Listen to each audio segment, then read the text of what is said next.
Studio Hermitage presents Clawmoor Heights, an Our Brilliant Ruin story, created by Rachel J. Wilkinson.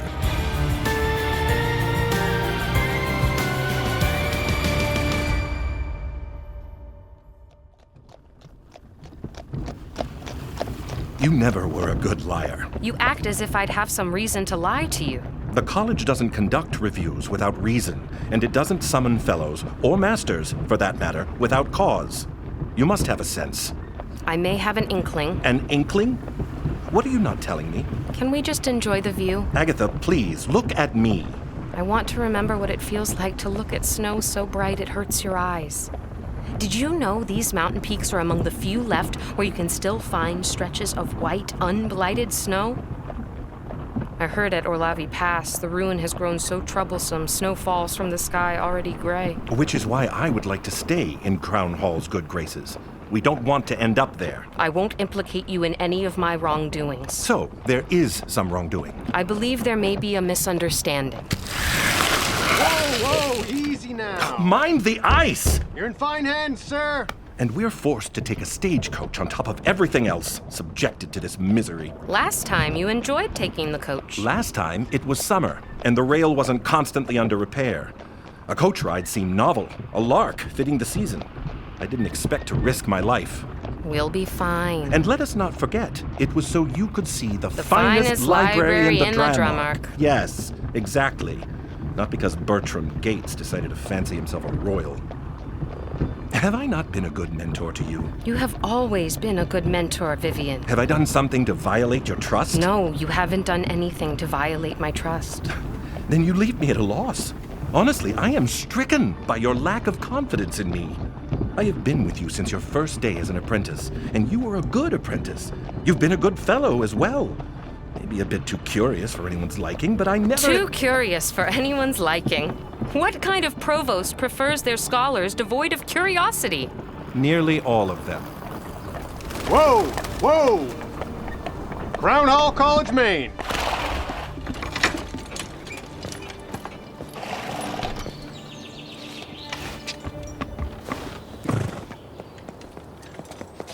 Master Rossi? Master Vivian Rossi. Yes, that would be me, with fellow Agatha Quinn in tow. Pleased to meet you.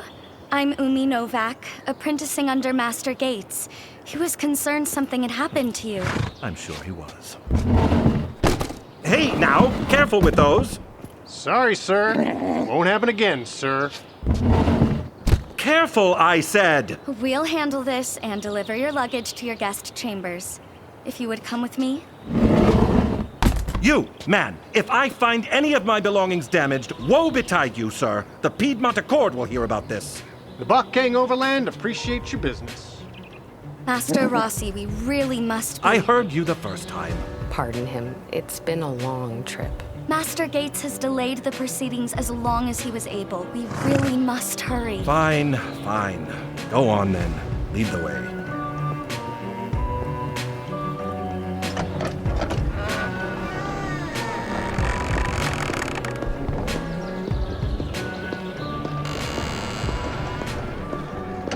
Master Gates conveys his heartfelt regrets for the difficult journey. Well, Bertram can keep his regrets to himself. It was no bother. I rather enjoyed the trip, didn't I, Agatha? Indeed, you did. Found the crisp mountain air quite refreshing. Yes, I wonder, apprentice, if Master Gates shared any details on the nature of this inquiry? Only that he needed me to reserve an anatomy theater for it. An anatomy theater? Mercy me, what is this about? Couldn't say, sir. But we've had some additional observers arrive, and he believed this would be the best way to accommodate them. What does he plan to do? Dissect my protege in front of the entire guild? No, sir. We've removed the anatomy table so fellow Quinn would have a place to stand that could also accommodate the phonograph. A phonograph? I insist upon a thorough explanation this instant. What is the nature of this inquiry? Unfortunately, I'm not aware of the details. But it's just here, sir, if you'd allow me to open the doors. Go ahead, apprentice. We're ready.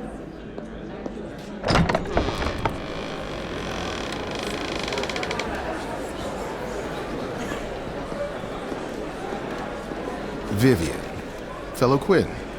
Bertram, you better have good reason for this. Apprentice Novak will take your coats. Vivian, if you will, have a seat. And fellow Quinn, please step into the center behind the railing. Is that Clawmoor's Dowager Baroness? Where? Third row, left side of the gallery. It appears it is. Oh, I hope you haven't put me in a position that requires your condemnation. I acted according to my obligations and my conscience. Whatever happens, please know that. Agatha, wait. What? Master Gates, I'm ready. Let us proceed. Close the doors. Apprentice Novak, if you would ready the phonograph, please. Of course.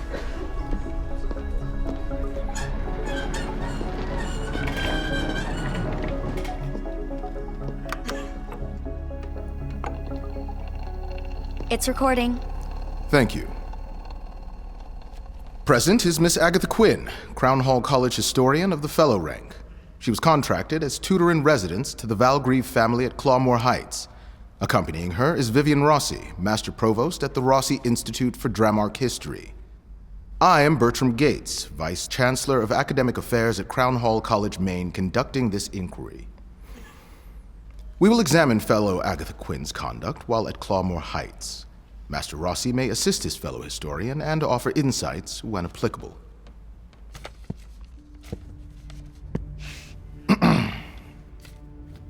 After examining several troubling reports, we requested fellow Quinn's presence to address the allegations.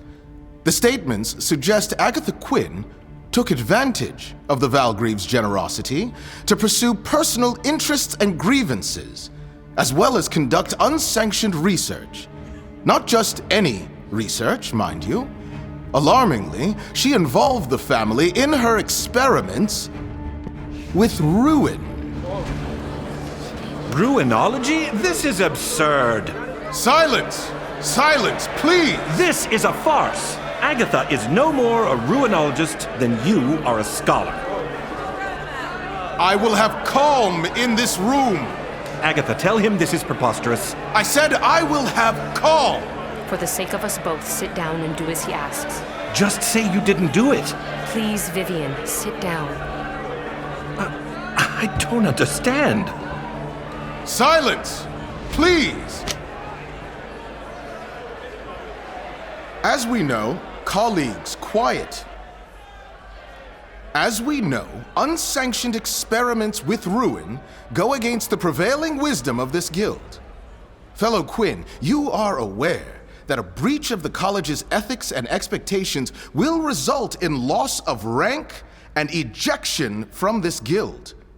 You will be unbonded. I am aware, yes. Good. Why don't you start by telling us how you came to be at Clawmoor Heights? About 4 months ago, Lord Tiberius Valgrieve, Baron of Clawmoor, required a tutor with historical knowledge of the region and his family. As part of Master Rossi's institute, I was well versed in the Valgrieve family's rise and had even studied their acquisition of Clawmoor Heights. So, Master Rossi wrote to the Baron, and he agreed to bring me to Clawmoor.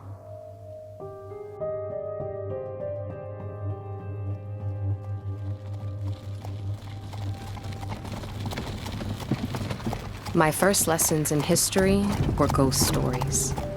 My parents worked as domestic true-folk for a handful of aristocratic estates, and nothing gave my siblings and me as much pleasure as nights spent by the fire, listening to the grisly tales of old royals and the ghosts they left behind. As kids, we assumed all the Sovereign Era manors were haunted, and Clawmoor Heights was no exception. The moorland mist was thick as wool on the day of my arrival. Across the heath it drifted, revealing wild heather past its bloom, with the last hints of purple flowers clinging to its stems. From that fog, an iron gate materialized before me, and as we passed between its stone pillars, I couldn't shake the feeling that I was crossing a threshold of sorts. I wondered if it was my eagerness to finally touch what I had only studied from afar, or if the source of my unease was simply a gust of brisk autumn air. As the carriage pulled closer, Clawmoor Heights came into view. It was 3 stories tall with tidy rows of symmetrical windows, giving it a dignified and stately demeanor. It reflected well what I had come to know about the Valgreaves. But its weathered stone facade cast a pervading gloom over the home, as forlorn as the moors themselves. Gunshots and the smoky, sweet aroma of burning leaves drew my attention.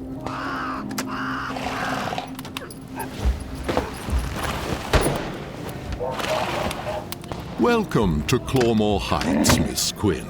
We are honored to have you with us. Thank you, Mr. Crispin, ma'am. Thank you, Crispin. Have I arrived during a shooting party? Ruin clearing, ma'am. We're expecting guests to celebrate Lady Josephine's engagement announcement. Oh, how lovely! I consider the timing of my arrival my good fortune. Indeed, ma'am. Perry, Yes, sir. please take Miss Quinn's luggage inside and show her to her room. Happy to. Right this way, miss. Please, call me Agatha. Will do, as soon as we're out of Mr. Crispin's earshot. I needn't remind you, Perry, that I am never out of earshot. Miss Quinn will suffice. As you say, as you say. Allow me to show you inside, Miss Quinn. Please do. Thank you.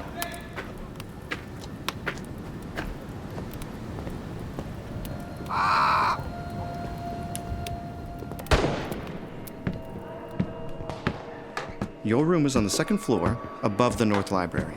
The North Library. Doesn't that overlook the reflecting pool? It does. How did you know? I'm familiar with the floor plan. I studied Clawmoor. Right, sorry. Crown Hall. You must have come across the story of the Montballons in your research. I have. Is what happened to them true? That the family drowned? Mm-hmm. A couple of maids told me that during the new moon, on the darkest nights, the reflecting pool ripples as if the Montballons are trying to escape their watery grave. And they say on those nights when the wind blows just right, you can still hear their cries. What was that? That was Vesper, the Baroness's favorite cat. You'd do well to beware the displeasure of either. Their claws are equally sharp. Mr. Kirazar, what has you skulking the halls this afternoon? Did your ledgers grow as weary of your company as we do? Perry, what a thing to say. While I'm grateful for your courtesy, ma'am, small men with little fortune do not concern me. Gracious. Well, if my options are to stand between the two of you or press my luck with Vesper, I think I'll go with the cat. My apologies for the interruption, fellow Quinn. Lord Clawmoor has asked me to fetch you. Do I at least have time to show her to her room? We will not keep Lord Clawmoor waiting, no. I'll deliver her afterward. I guess that's that, then. It was nice meeting you, Miss Quinn. I hope we'll get the chance to bump into each other again. Me as well, Perry. Thank you. Mr. Kirazar, it appears I am in your hands. This way. While you are a guest, you will prioritize Lord Clawmoor's wishes over any others, including your own. I would come to learn that Mr. Renwick Kirazar was a Piedmont Accord agent contracted by the Baron to protect the Valgreave family's financial interests. He was a serious man who favored suits in dreary hues that contributed to the sense of turbulent austerity that surrounded him. Because of his elevated position, Lord Tiberius provided him special accommodations and privileges, which contributed to animosity between he and the domestic staff. And I realized my position could cause a similar complication. Are you suggesting, Miss Quinn, that Lord Tiberius Valgreave was to blame for your indiscretions at Clawmoor because he favored you with a private guest room? Should the Baron have shoved you into a corner, like a common maid from the Glove and Key, rather than treat you as the Crown Hall scholar you are? No, that's not what I'm saying. What I mean is from the moment I arrived, I was a person without a place. I wasn't an aristocratic guest of Lady Josephine's invited to celebrate her engagement, nor was I bound by the same expectations of domestic service. So, noting the tension between Renwick Kirazar and the staff, I needed to be mindful of where I stepped. Let's move on to your meeting with the Baron. I knew Lord Tiberius Valgreave had been ill for the better part of a year, but I was unprepared for his condition.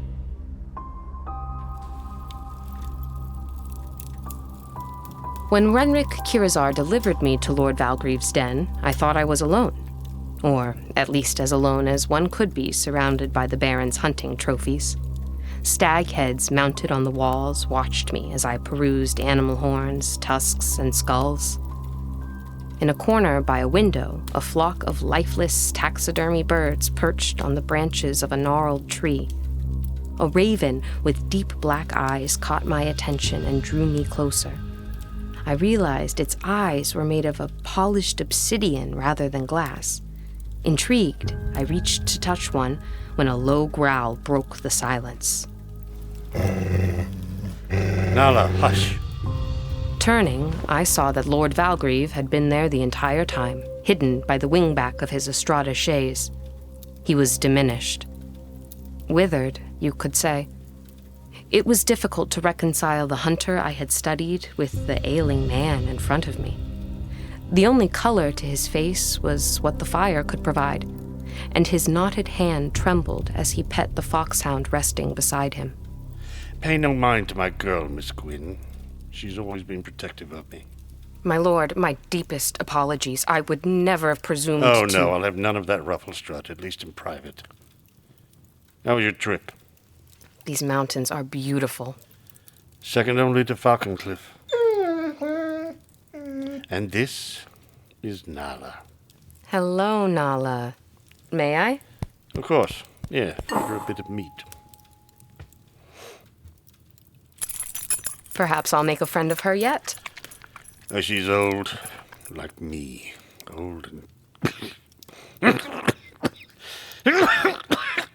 Can I get you something? It's brandy on the bar cart over there. Here. Oh.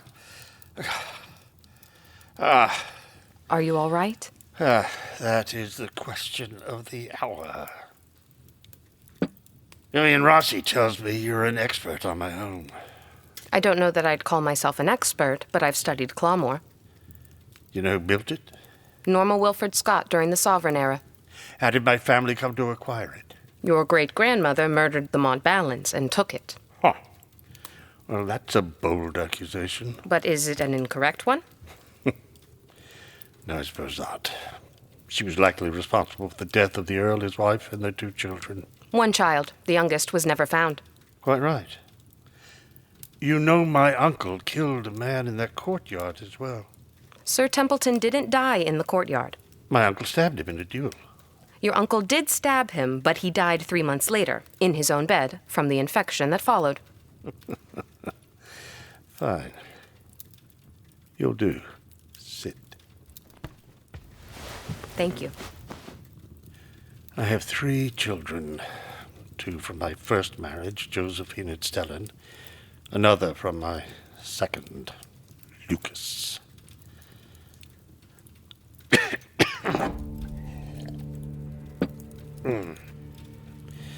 I am clearly dying, but I have yet to declare an heir. Lucas is too young. Stellan is loyal, but he doesn't have the temperament. Josephine would make a very good baroness and would be my choice, but she wants nothing to do with this house. She'd rather sell it to the Darras. The Darras, of all people. For the ore deposits underneath the estate. And you believe the Darras would demolish the house? Of course they would. They'd tear the Drammock in half if it meant turning a profit. All the history of this place, all the blood and tears the Valgreaves have put into it, all cast aside for greed. Surely it's more than greed. Whatever it is just loyal.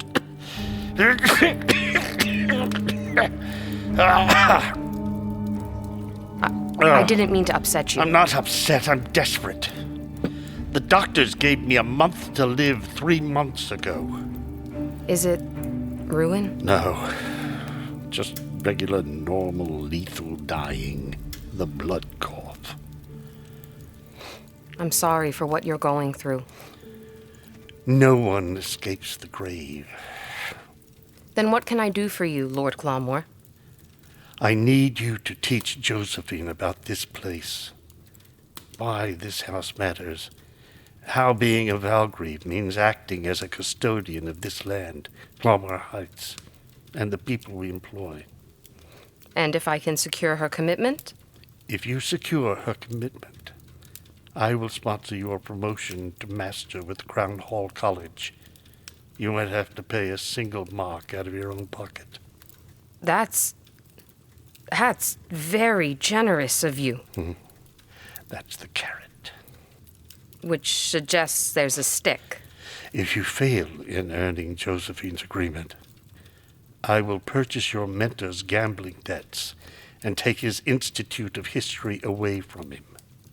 Pardon? Vivian, his gambling debts.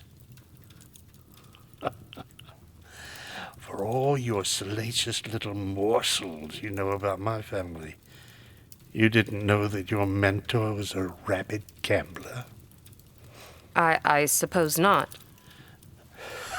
An absolute punter, in debt to the Dorcher for more than his institute sees in a year. As much as I sympathize, I won't be threatened. I appreciate your generosity, but I must regretfully decline your contract. I'll have Kristen show me out. Walk out that door, and I'll take the school regardless. You wouldn't. I have spent a lifetime doing terrible things for the sake of my family. This will be no different. You dress up spite and call it family.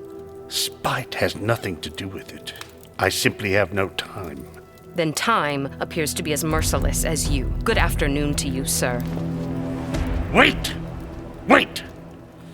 Just a moment. What about another carrot for a wary hare? I'm all ears. If you succeed, I'll settle your mentor's debts with the Dorcher. I'll see that Raymond takes care of it. You'll have the funds you need to pursue mastery, and Vivian will be free of the sharks, his institute intact. Nala seems to think it's a good bargain. What do you say, Miss Quinn? It seems my hands are tied. Then let us indulge in the illusion of choice. Very well. I agree to your terms. Josephine Valgrieve will be the next Baroness of Clawmoor Heights.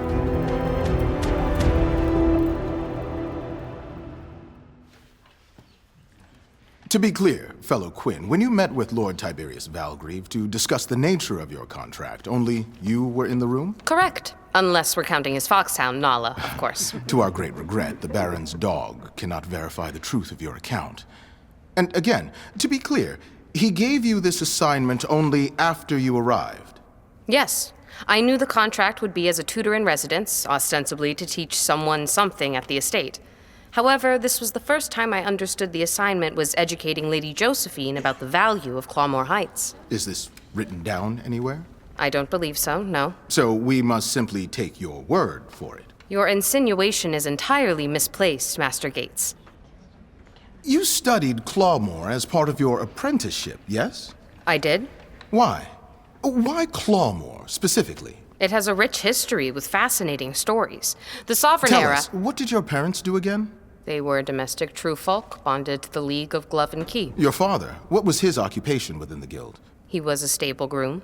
And where was his last contract, Miss Quinn? How is this relevant to... I believe our colleagues will find it quite relevant. Where was the contract? It has nothing to do with... Where was the contract? Clawmoor Heights. Clawmoor Heights. Where he was dismissed without reference, correct? Correct. Where's your father now? We have no idea. None? He left us some years ago. How much of your father's dismissal influenced your academic work? I don't follow your line of questioning. I believe you do. Your study of Clawmoor Heights had nothing to do with its rich history or fascinating stories. You wanted justice. Or perhaps vengeance for your father's sacking. That isn't true. It may have piqued my interest, but my father chose to leave us. I don't place that responsibility on the Valgreaves. You assert that your father's disappearance, your study of Clawmoor, the Baron hiring you personally, and the unpleasantness that followed was all some grand coincidence? To some extent, Yes. And you're also suggesting that at no point could you decline the Clawmoor contract, or else you'd be securing the downfall of your mentor. I believed that to be true. So, what did you do next? I got right to work. And how did that go? Not well. I found Lady Josephine in the North Library. She was at the window, meticulously adjusting a sextant. With her deep auburn hair and piercing gaze, she reminded me of a hawk or falcon surveying the landscape from her lofty perch. I could see why the Baron favored her. Even in her idleness, she had the bearing of an aristocrat. To be anywhere but here. Where would you go? Well, there was a time where I would have set across the sea, and now I'd settle for the far side of the mountain. No matter where we go, it always leads to ruin. Do you think about the ruin often? Often enough to know that I may never have a gray hair, for we'll all be dead young things. I don't even know why I bother with this. Sextants are like the vestigial tales of the apocalypse, vainly persisting as a useless curiosity. I think about the ruin too sometimes, but then I remind myself that I can't control what happens. Keeping it at bay is as impossible as preventing the sun from setting. I can only choose how I spend the time I have left. And you decided it was best spent at Clawmoor, the farthest place from anywhere. What is wrong with you? I wouldn't have it any other way. I studied this home for years. To be here, seeing it with my own eyes, touching it with my own fingertips, smelling the woody, leathery, musty scent of old books. Ooh, we should convince my father to make you the next Baroness instead of me. Well, that will surely kill him. Excuse me? I am so sorry. That was awful of me to say. Might be the first honest thing anyone has said to me in this house. Agatha Quinn, how dare you be a real person? I am truly sorry for what you and your brothers are going through. My father has lived well for a long time. And when he's gone, there will be nothing to keep me here. I'd like the chance to teach you something about the house, even if you do decide to leave. To what end? History isn't a book. It's a blade. Wield it well, and you can pierce the veil that separates the present from the future. Ignore it, and you risk cutting yourself instead. Sounds dangerous. I'm intrigued. Our humanity, our capacity for love and hate, fear and joy, curiosity, envy, ambition, lust, this has never changed. These passions steer the course of our decisions, and history documents the consequences. Tell me, what decree did the Sovereign make that changed the fate of your family? The Sovereign made the Valgreaves the Wardens of the Flame. And why's that? To oversee fire's use across royal lands. True, but why give your family so much power? To stop nobles from burning each other's crops and lighting signal fires to rally rebels. Closer, consider this. It's generally believed your ancestors were royal gamekeepers, huntsmen, and warreners. Their role was crucial in keeping the crown well fed, akin to how the aristocracy leans on the true folk today. When the Sovereign sent Godric Valgrieve to reclaim poached game from starving villagers, how did they respond? They beat him to death rather than let him confiscate it. And which family had the power to deprive the Sovereign's table of meat? The Valgreaves. So, why elevate Godric's daughter, Luella, to Warden of the Flame then? Was it a whim of royal fancy? It was fear. My family could have starved the entire royal line. Exactly. It was a clever move to secure their loyalty. It embedded your family in the system rather than risking what you might do outside it. But didn't that backfire? I mean, here we are, leaders in the new aristocracy with the Sovereign era long behind us. That's the power of history. It's perspective. With it, you can shape the future. Without it, you bloody yourself. What is it about you and making everything seem so hostile? Josephine, I just got off the telephone with the broker in Grandhurst. She's found us a townhouse in the city for a steal. Inez, meet Agatha Quinn. Agatha, this radiant gem is my fiancé, Inez. I'm delighted to meet you. And my warmest congratulations on your engagement. Oh, she's pretty. Josie and I were so worried you wouldn't be pretty. You were worried she wouldn't be pretty. We would still adore you regardless, of course. We adore her, yes? Deliberations continue, but she's making an impression. We should invite her to our engagement dinner tonight. I couldn't possibly. Yes, you could. And you shall. Josie, my love, you know how much I hate an odd number of guests. Please, tell her to join us. You should join us. Well, my father insisted I invite his broker, so we need you there. We can sit here next to Cassius. You'll love him. He's monstrously handsome and disgustingly rich. Lady Josephine, Lady Inez, that is such a generous offer, but I really couldn't accept. I wouldn't even know what to say. I didn't anticipate. This is where she tells us she doesn't have a dress. You're being rude, Inez. It's fine. I already have something in mind. The butter yellow chiffon piece with the puff sleeves and lace. It would look darling on her. Then it's settled. You'll come to dinner tonight as our guest. I would be honored. Now, Inez, darling, what price did the broker give you? Because your definition of a steal and mine are two entirely different numbers. By the time they were talking about townhouses in Grandhurst, I knew we were done for the day. But I felt like we made progress. I sensed Lady Josephine could see some worth in the lesson. You were optimistic. I was. And despite my reservations about the dinner, learning about the family appealed to me. You never considered that might cross a professional line? Part of me questioned it, certainly. On the other hand, a glimpse of Lady Josephine's life felt essential to understanding her. And what did you discover? That carrying the weight of your father's hopes is heavier than it appears.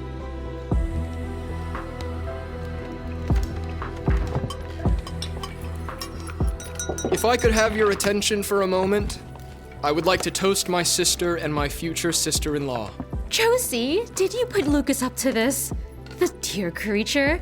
I love him. To my soon-to-be wed sisters, Josephine and Inez, we raise our glasses to you, the great escapists, for slipping the noose of rural tedium. As you look toward your life in the city, I offer some pearls of wisdom. Are you even old enough to have pearls of wisdom? I couldn't agree more. Wisdom comes not in years, but in exploits, Josephine, of which I have many. Now, as I was saying, remember that sophistication in the city is merely the art of looking bored when you're actually bewildered.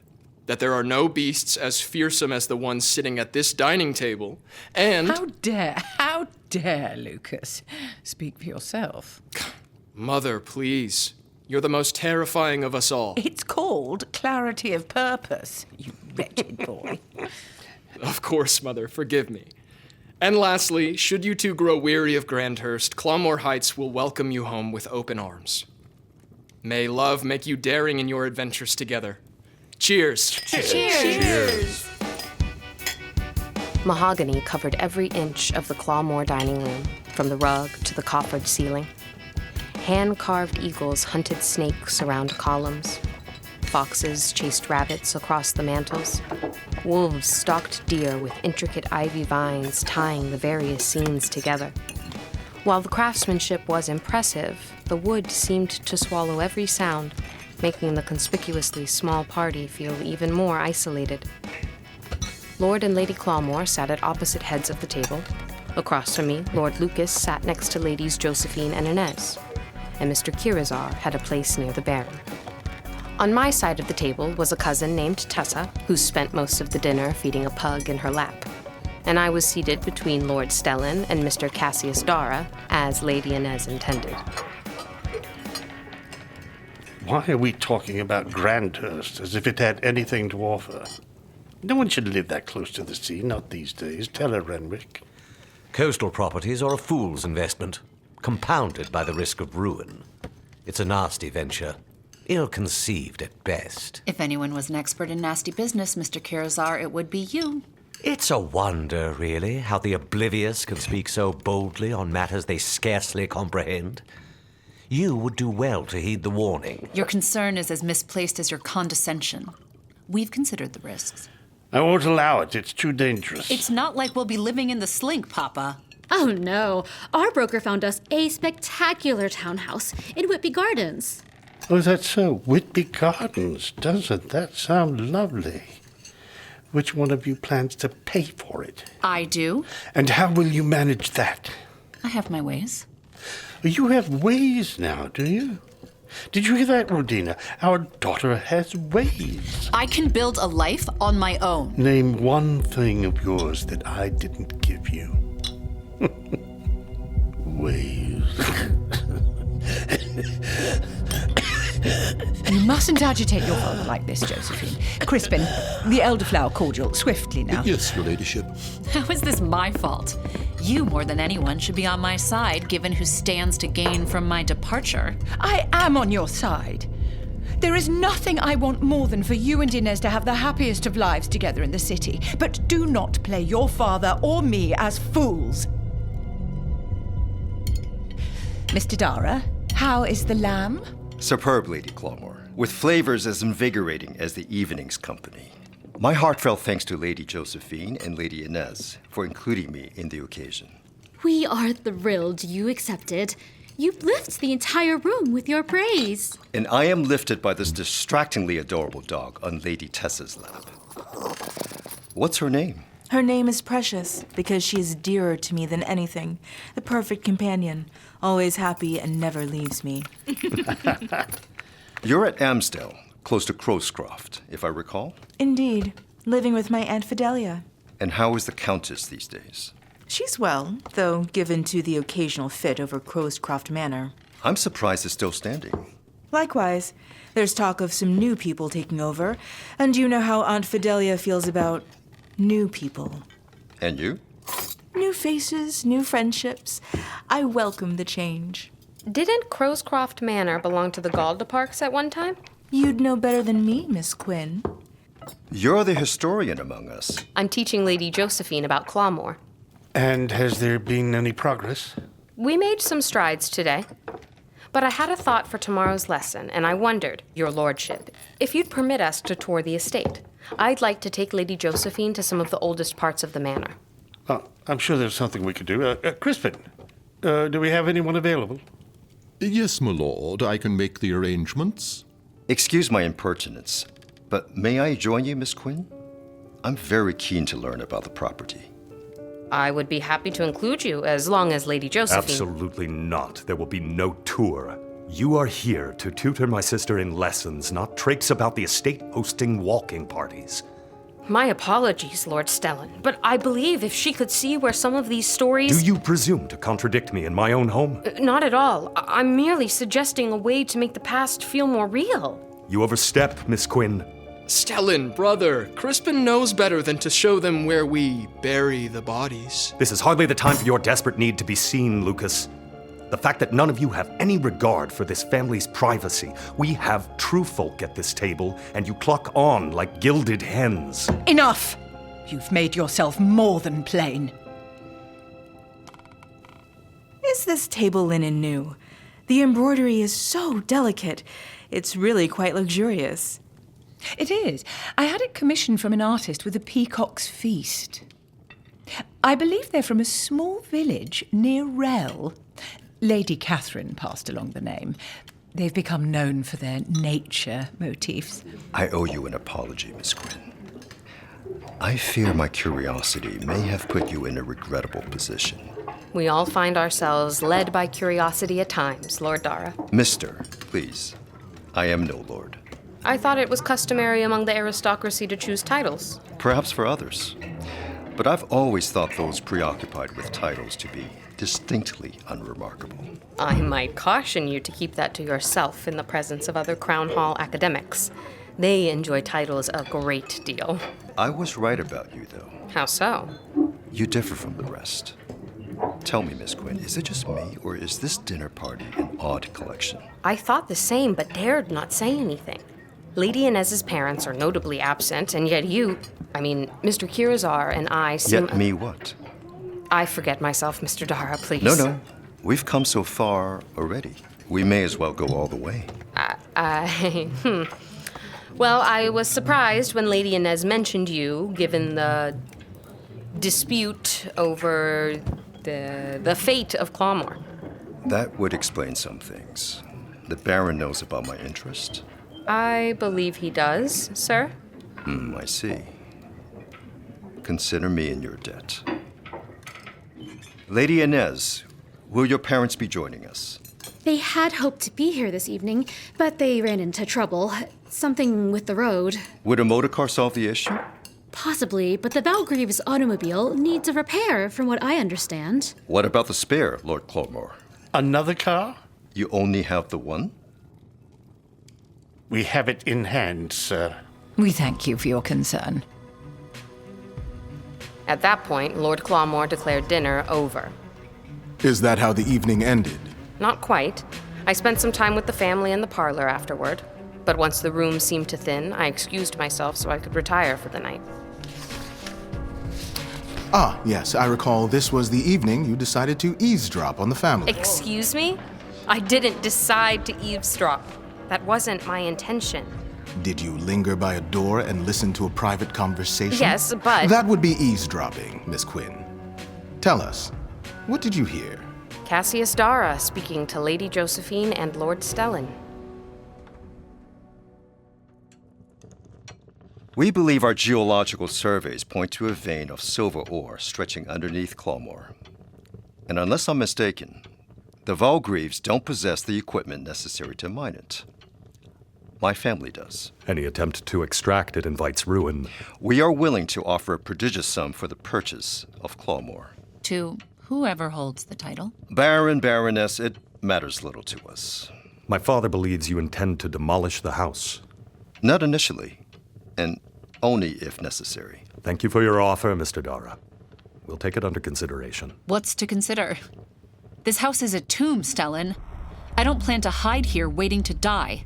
If you require an additional incentive, we could also discuss a percentage of revenue from ongoing mining operations. You could be shareholders in the endeavor. How much of a percentage? 3, perhaps. What's going on in here? Nothing, Lucas. No.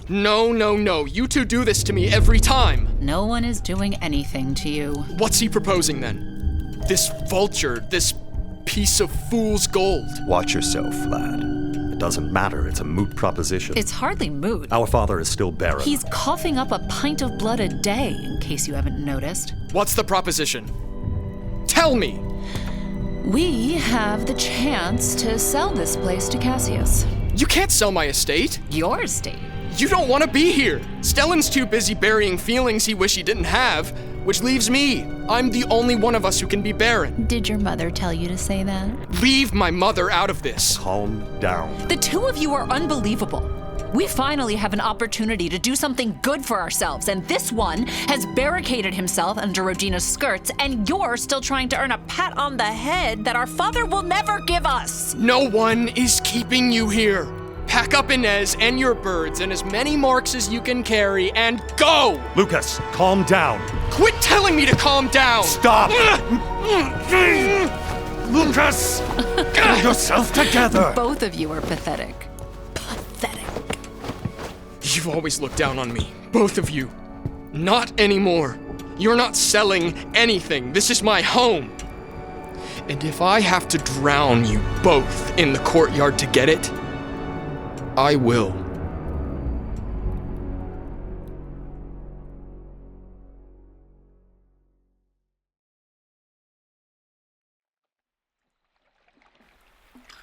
Does this mean we're getting sacked? No one is getting sacked, Nan.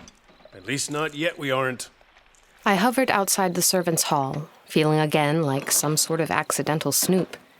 After the argument between the Valgreave siblings, I went downstairs to find Perry and make a cup of tea to steady my nerves. Instead, I almost intruded on the staff's debate over the ramifications of Mr. Dara's offer. If he and Josephine had hoped to keep the sale of Clawmoor Heights a secret, it wasn't one anymore. We need to prepare for the worst and hope for the best. Whatever way this goes, we have to stick together. Mrs. Bryant was a middle-aged woman with dark hair graying around the temples.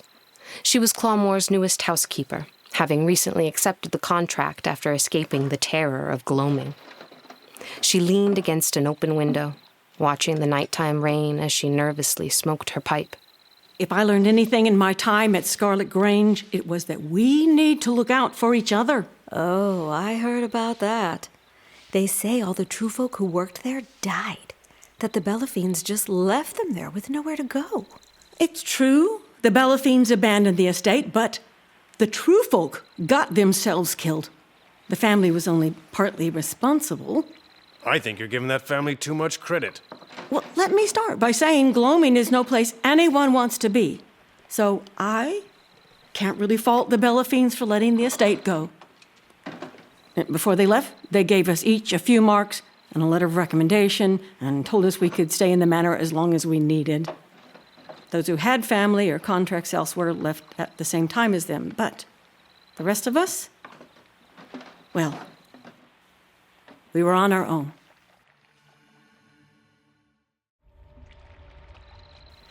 You don't need to talk about it if you don't want to, Mrs. Bryant. I appreciate that, Mr. Crispin, but I think the story is an important one to tell. With the Bellefiends gone, we had the run of the estate, and with the fortifications holding, we were safe. After a few nights, however, some true folk indulged in aristocratic make-believe. They took over empty bedrooms, danced in the ballroom, held tea parties in the parlor. It felt distasteful to do, while the rest of us kept to our duties, not just for the house, mind you, but for each other. Then one day, we noticed much of the food was going bad. We knew we needed to eat it lest it go to waste. Well, the butler, Lily Silva, who had taken to flitting through the house in a blue silk gown, decided we'd have a dinner where the working true folk would serve the others. You mean you'd have to treat them like aristos? They found some trunks the family must have left behind in the rush to leave. Some had silver plates, cutlery, and other odds and ends. And no one said anything? Lily Silva was a master-ranked butler. We figured it was better to go along for a night rather than risk causing ourselves trouble in the guild. She's lucky I wasn't cooking for her and her troop of ne'er-do-wells. They were drunk on vanity and blind to consequence. Not all masters are worthy of the rank. Well, that night, a storm blew in. Howling winds thrashed the trees and knocked out the electricity. But Lily insisted we continue with dinner, so we set up some rusted candelabras we found in storage. The flickering candlelight hollowed out their cheeks and eyes and turned their mismatched finery into something ghastly as they cackled over rotting fruit. Well, as soon as the dessert course was over, us servants cleared and tidied and went to bed, wanting nothing to do with their charade. But I'll tell you, my head wasn't on my pillow a minute before I heard the screams. Lady Oliver had found them. No. Yes, ma'am. She'd heard them carrying on while on one of her nighttime rides, and she ripped through the room, slaking her thirst on their blood. We true folk who had kept our wits grabbed what we could to escape. Once the screams fell silent, we quietly raced along a secret passage out of the manor. The problem was that the passage shared a wall with the dining room. We watched her through a spy hole hunched over Lily Silva's body, slurping at the blood pooling around the corpse. None of us moved. None of us breathed. It didn't matter. She could hear the pounding of our terrified hearts. Her head snapped up. We froze. Then, ever so slowly, she canted her head to the side in this grotesque, unnatural way. Blood dripping from her mouth. That's when we screamed. She fused at us, breaking through the wall. We ran, but the passage was so narrow we could only run as fast as the person in front of us. And she started clawing and eating her way up the line. It was madness. Perfect madness. I can still hear their horrified cries, begging us not to leave. And you were the only one to make it out? 3 of us did, in the end. And the most tragic part was how avoidable it might have been. No one could have avoided Lady Oliver. What attracted her attention to the estate in the first place? How did she slip through our barricades? No one was manning the wall. That's part of it, no doubt. Live like an aristocrat, die like one. If we had stuck together and worked as a team, we could have sold what we found to buy gondola or tram tickets out of gloaming for everyone. On my honor, I believe it. But we were so... At odds with one another. Just that, Mr. Crispin. Which is why I say we must put our trust in the Valgreaves. They won't abandon us. I can't say for certain if they would or not. But at least the Dars would have a car in working order. Hallen was the Valgreaves' driver. She'd come in from the outside, covered in grime up to her elbows. Is the automobile repair being troublesome? Byron wants it sorted by the morning. And at this rate, I'm not gonna get a wink of sleep. And all I'm saying is we wouldn't be in this mess if we were working for Doris. You might be in a different mess. Could be true, Cook. Could be true. Though, I hear the Doris throw some wild parties. Real riots. The mess might be worth it if you know what I mean. Like you know anything about it.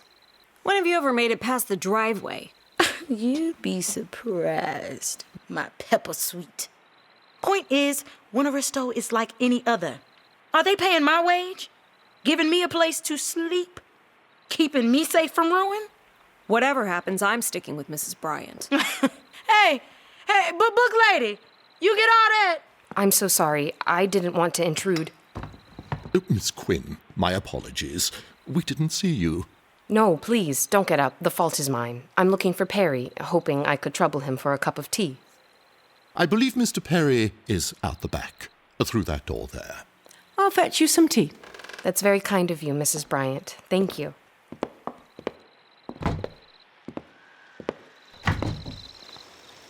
You can't let them get to you.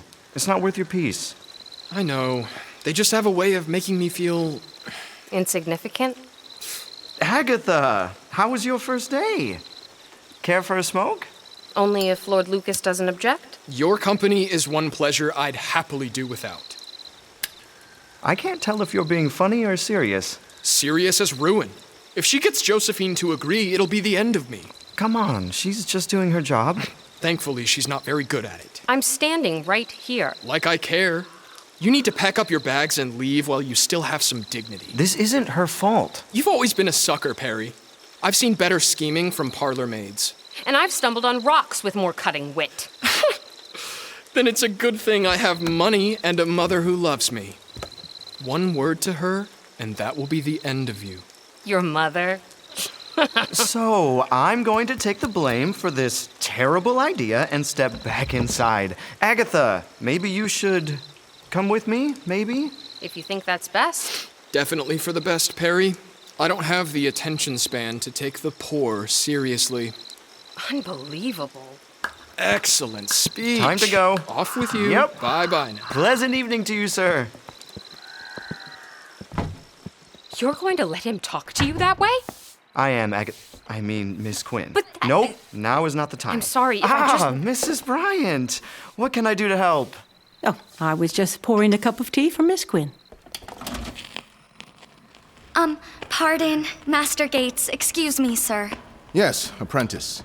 We've run out of wax cylinders. We need someone to fetch another box. It shouldn't be more than a bit. It's getting late in the day. Let's close and break until tomorrow. The doors, if you would, please.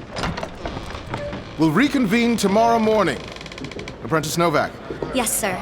Please escort Master Rossi and fellow Quinn to their guest chambers in the residential wing. Right this way, please. Bear with me one moment, apprentice. What is really going on here, Bertram? Perhaps you should direct that question to your fellow. I'm directing it to you. If this is about getting back at me, there are less messy ways. But don't let your paranoia cloud your good sense. What would you know about good sense? Says the man whose name graces the Dorcha's ledgers. Gambling debts. Really? Debts can be cleared. Your deficit of character, less so. 20 years, and nothing has changed. It is about me then. That's your first problem. You think everything is about you. The second is you can't see the forest for the trees. Your institute is hanging on by a thread, and you're letting a single fellow end your career. What sort of provost would I be if I didn't stand by each guild member at the Rossi Institute? My protege, for that matter. The difference between you and me is that you've never had to balance the interest of your entire institute against those of one scholar. Personal connection or not, I believe you'll face that dilemma soon. Just tell me, is someone forcing your hand? We have a credible complaint, and I will see it through. Apprentice Novak, show them out. Certainly. This way, please, if you'd be so kind.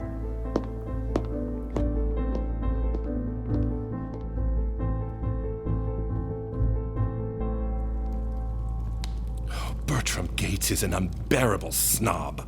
We're going to be here a while, Vivian. You can't let him get to you like this. And why is that, Agatha? Why are we going to be here a while? What are you keeping from me? If I embarrassed you today... I'm not embarrassed. I'm concerned. Will you please sit? Not until you give me some answers.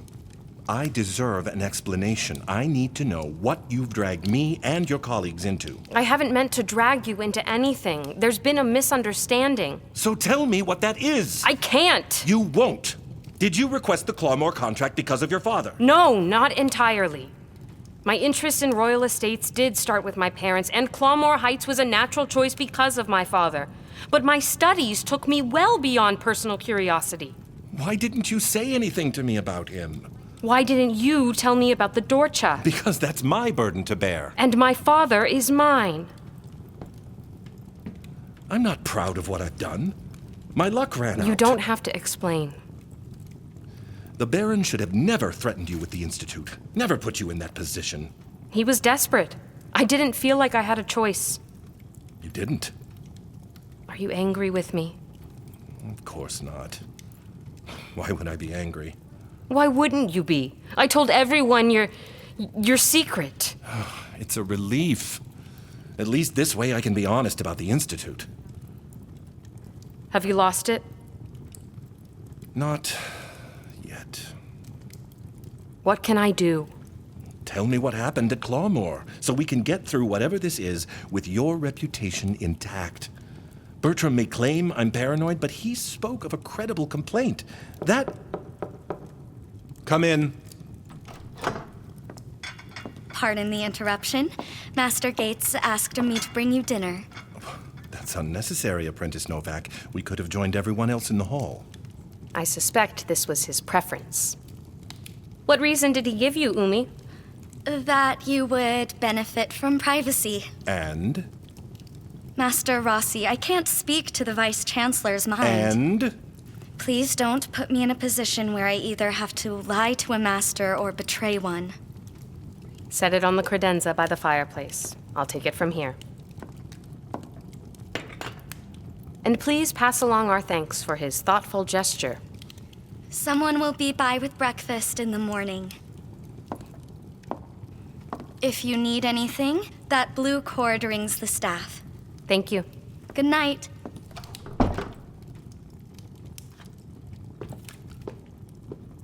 Can I fix you a plate? How can you eat at a time like this? I'm hungry and it smells delicious. It's a curry with ginger, coriander, and lemongrass. How did they find lemongrass? Probably grew it themselves. Are you sure I can't tempt you? Maybe I'll have a little. Being here has me ill at ease. He claims there is a credible complaint. He doesn't want us leaving our rooms. The way he's conducting this inquiry, it's so theatric. You aren't the first person the Guild has looked into for experiments in ruinology. This drama isn't typical. It feels like he's putting on a very serious show. Maybe he is? But who is the show for? The Dowager Baroness? She was in the theater. Be honest with me. Were you experimenting with ruin at the Clawmoor estate? Did you put the Valgreaves in danger? I swear to you, I didn't put anyone in danger. That's not a no. It's more complicated than that. After I had my run-in with Lucas, I saw something.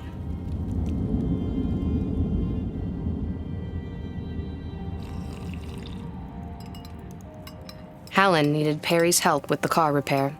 So, after Mrs. Bryan handed me my tea, I retreated to my room's solitude. My frayed patience had left me ill-suited for company. While I couldn't say the bedroom was cozy, it was well-appointed with a chaise and bed, a vanity, a writing desk, and a fireplace surrounded by carved granite. From my window, I watched the intensifying storm pummel the surface of the reflecting pool below. I closed my eyes and imagined myself as a royal Montballon lying dead on the bottom, listening to the rain come down in heavy sheets. My thoughts drifted to that primal terror that comes from needing a breath, the ache in your lungs, the burning in your veins. And I wondered if they'd spent these years trapped in that desperate sensation, hungering for air. Then I heard a light scraping, different from the rain, as if the surface of the water above me was made of glass. In my mind's eye, I could see my lifeless arm floating, bobbing with the ripples. My fingernails knocked and scraped against the pane. I realized I was trapped, and once again that need for a breath washed over me. Only this time it wasn't imagined. I couldn't breathe. My chest kept tightening and tightening, and when my lungs could bear it no longer, I forced my eyes open.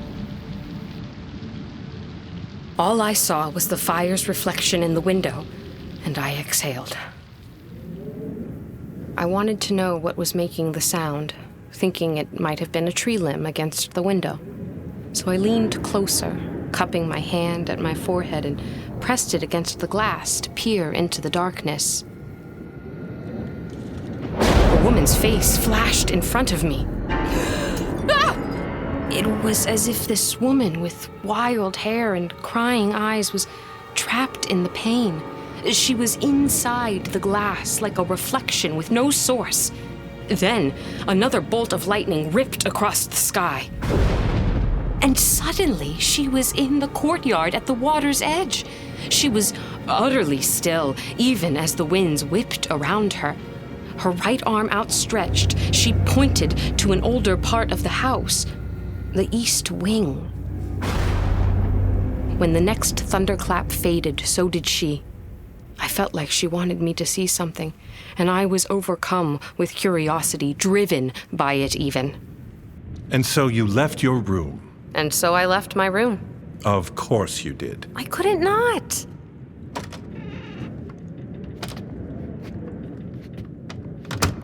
With an oil lantern to light my way, I slipped out of my second-floor bedroom. I followed the hallway to the stairs and hurried quietly down them to the main floor, hoping no one would see me. I crept along a passage that opened into a long gallery, where on one side it was entirely windows, and on the other, Valgrieve family portraits hung above a series of doors. I heard that scraping noise again coming from the far end of the gallery.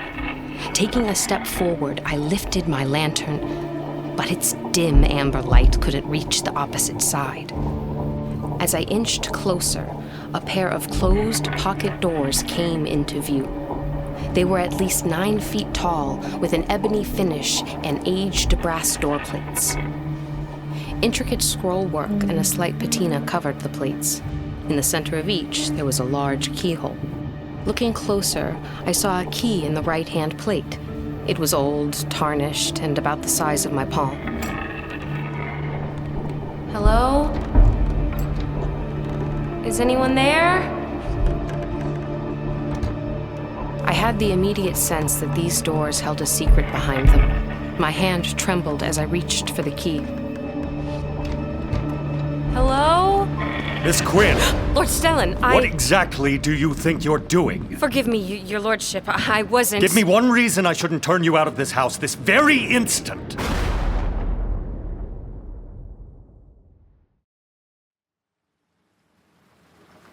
Miss Quinn! Lord Stellan, What exactly do you think you're doing? Forgive me, your lordship. I wasn't... Give me one reason I shouldn't turn you out of this house this very instant. I thought I saw someone outside, in the storm. Who did you see? A woman, I think, pointing at this part of the house as if she needed someone to let her in. Deciding who may or may not enter this house is quite the presumption. That was not what I was doing. Is impudence a trait you wear proudly? Your accusation is offensive and misplaced. And your actions speak to boldness unbecoming of a guest. Would you rather leave someone out in the storm? If they didn't have the good sense to avoid the rain, yes! So you'd leave someone to freeze rather than help? Don't put words in my mouth, Miss Quinn. Why? Afraid you might choke on them? My father had his reasons for bringing you here, and out of respect for him, I'll abide by his invitation. Nonetheless, let me be clear. I must insist you confine your activities to your duties and avoid this area of the house. And why is that? Because these doors protect you from dangers best left undisturbed. What sort of dangers? You only speak in questions, woman! Only when it appears someone is keeping dangerous secrets from me. This wing of the house is old and has structural issues, and the last thing I need is an intrepid Crown Hall scholar breaking her lovely neck. My father is dying, Miss Quinn. I don't want more death on my hands than I can manage. Of course. So will you please, for the mercy of my sanity, return to your room? I'll have one of the staff see if someone is caught in the storm. Very well. Good night, Lord Stellan. Good night, Miss Quinn. But you don't believe you saw a person. I don't think so. Then why pretend you did? It had been a tediously long day dealing with some very trying people. I was exhausted, and the staff had been ruin clearing since before my arrival. I couldn't be certain of exactly what I saw, or maybe didn't see. And you ran afoul of the Valgrieve sons. First impressions weren't exactly favorable. So this inquiry of Bertram's could be their doing. Well... You've left me in the dark long enough, Agatha. You must tell me what happened. Everything that happened. I know, it's just... It would take all night. Then it takes all night. If there was ever a time to trust your mentor, now is it. Where would you like me to start? From where you left off. Well, as I was saying, Lord Stellan was determined to prevent me from opening those pocket doors, so that's where I left him. As I retreated to my room, I heard him securing the lock and testing the doors. But if that part of the house posed such a risk, why leave the key in the lock plate? That mystery kept nagging at me. By the time I made it to my room, I was exhausted and knew I would have a difficult day ahead of me.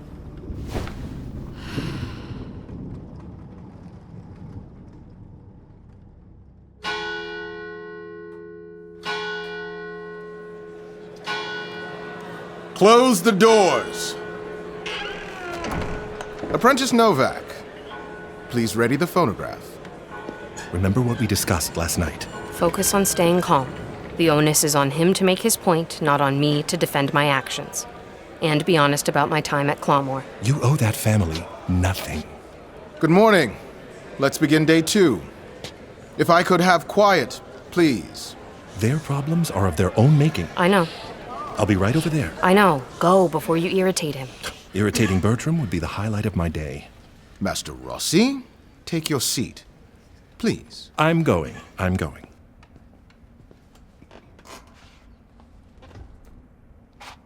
Apprentice, start the recording.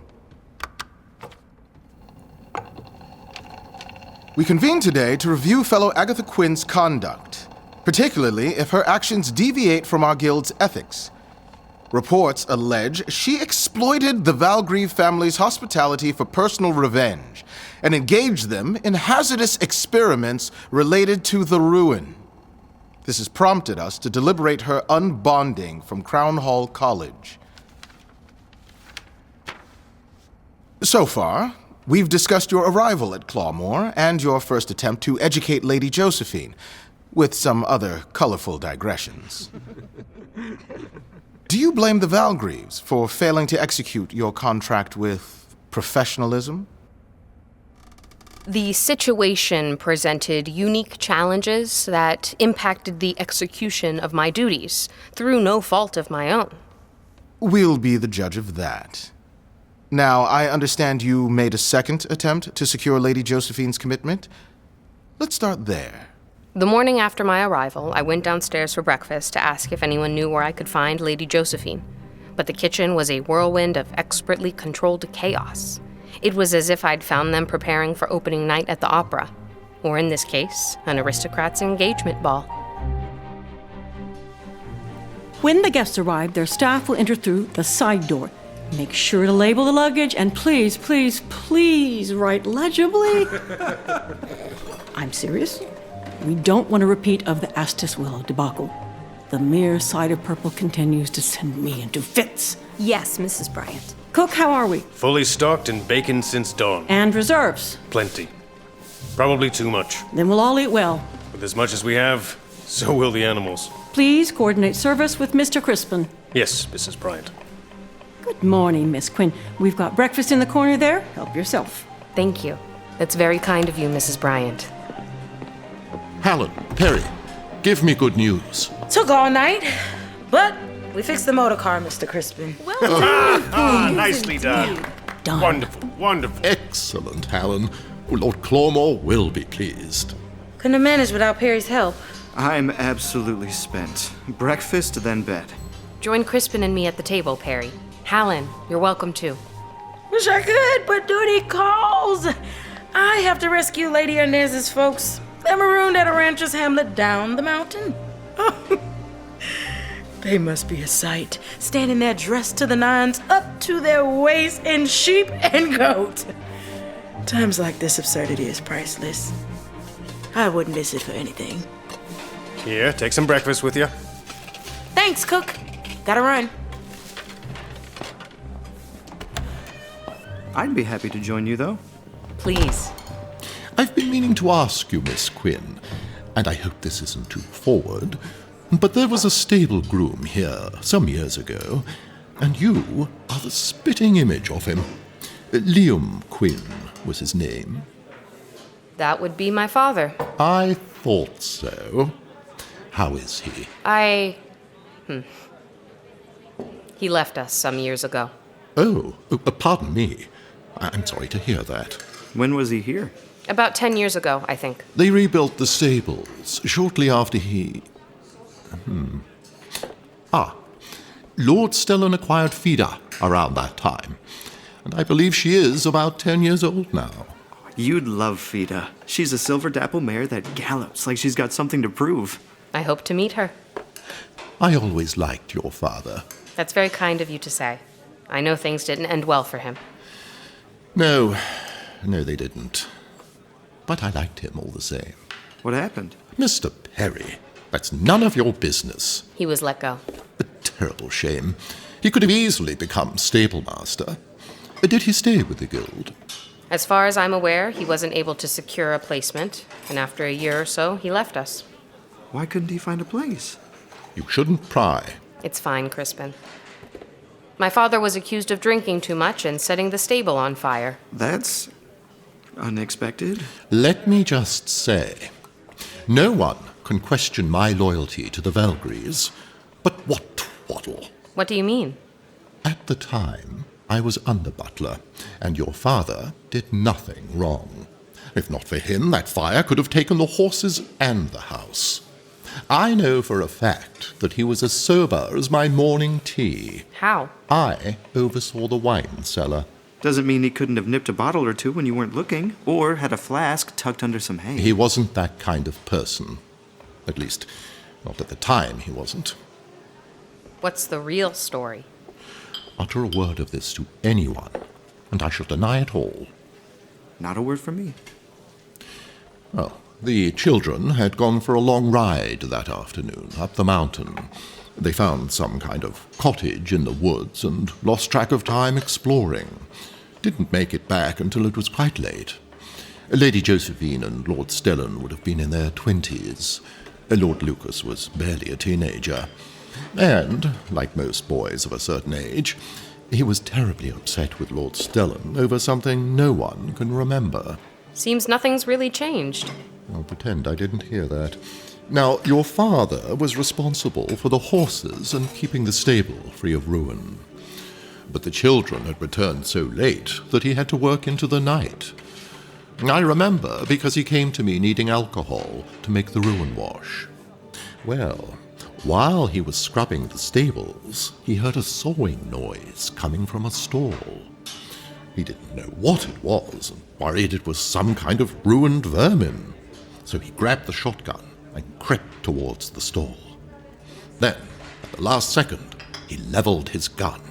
Was it a ruined possum? A flesh-eater? A chimera? It was Lord Lucas. What? Lord Lucas had a file, or pocket saw, something he'd found in the workshop, and was sawing into Lord Stellan's saddle, down at the stirrups. Well, we assume he was trying to make it so a stirrup would snap on Lord Stellan's next ride. But when Liam pointed the shotgun at him, it terrified the boy. Lord Lucas knocked over his lantern, the straw caught fire, and with the alcohol wash still wet, the building went up like a tinderbox. He got Lord Lucas out with the horses, and while he saved the animals, the property damage was extensive. Did they not know it was Lucas's fault? Did no one tell them? I wouldn't want to speculate. So they knew it was him? Well, Lord Stellan's horse was a chestnut gelding he'd had since he was a child, and unfortunately the horse suffered some burns as a result and couldn't be ridden anymore. He lived, thanks to your father, but oh, it was a terrible, heartbreaking time. They blamed it on my father, so Lucas would be blameless. I don't even have words. I didn't mean to upset you, Miss Quinn. Can I get you something? Lucas's head on a platter? Okay, let's not do that. His family,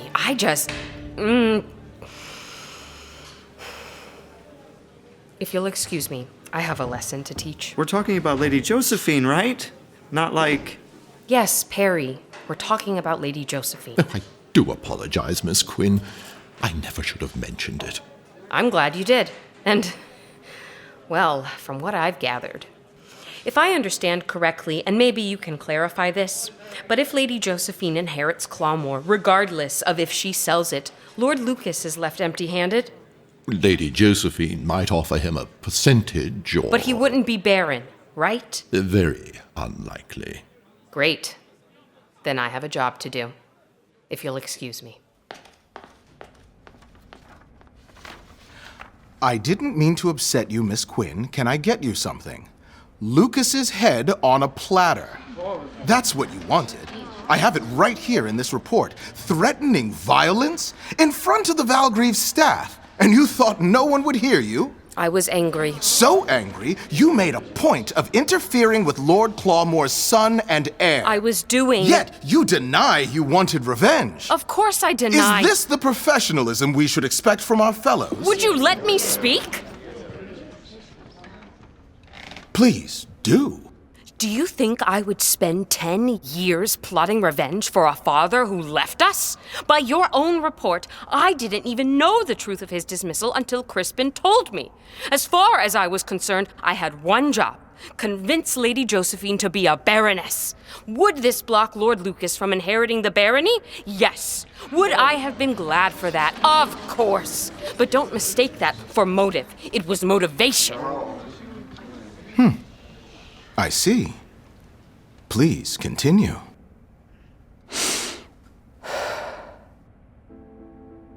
When I found Lady Josephine, she was at breakfast with her family and her cousin, Lady Tessa. With the engagement ball only hours away, I insisted she spend 1 or 2 of them with me. Yasmin told me she'd have the seating chart done this morning. Then she'll have it. Yasmin Farouk is your wedding planner? Incredible. Do you remember the Goldie Park wedding where we met? Who could ever forget that much spectacle? Remember that Duchess who had you cornered like an animal? You could have ended up with her if I hadn't come to your rescue. Anytime a Goldie Park calls themselves a duchess, it reminds me of Aunt Fidelia's dog. Well, she was a bit of a... Pardon the interruption. Oh, you're here for Josephine, I assume. Papa, no! The ball is tonight. I don't have time for a history lesson. Make time. I need hours just to get ready. Just do as he asks. Stay out of it, Stellan. Tiberius, darling, Let Josephine enjoy the day. Oh, it's best she learned that duty is inconvenient. I'll go if Josephine doesn't want to. I'd be willing to learn about Clawmoor. What a wonderful idea.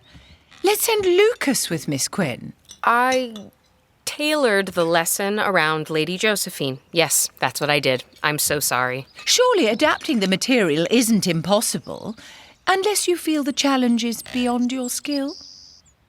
You make an excellent point, your ladyship. If Lord Clawmoor would prefer I tutor Lord Lucas, then of course. I would not prefer it. Your lordship. Yes, Crispin. What is it? Master Yasmin Farouk of the Peacock's Feast has arrived. She's here! She requests the attention of Ladies Josephine and Inez. I couldn't possibly make any decisions without Josie there. As a baroness's wife, you'll do... Tiberius! Water, please! I've got it. I'll call the doctor. Someone help him! He can't breathe! I'm here. Just breathe. Breathe. Can you sit up? Drink this. I'll lift him. Someone get me a napkin. Here.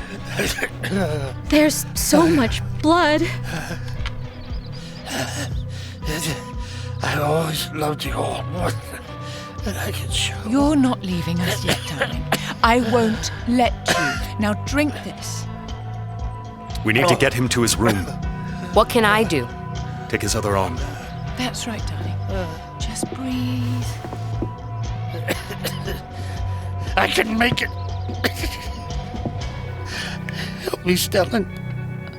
Are you all right, Papa? He'll be fine. You and Inez should take your meeting. We have this in hand. I have you. Lucas, get the door.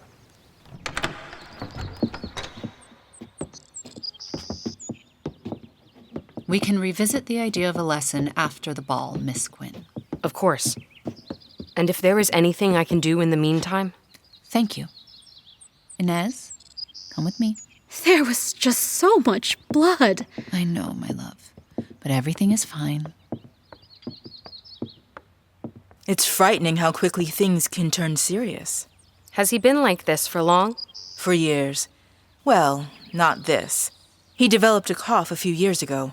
In the last couple of months, it's gotten exponentially worse, but that was tremendously disconcerting. Can I get you something? Out of this room, perhaps? Come on, precious. Let's take you for a walk. Would you like to join us, Miss Quinn? I would. Thank you.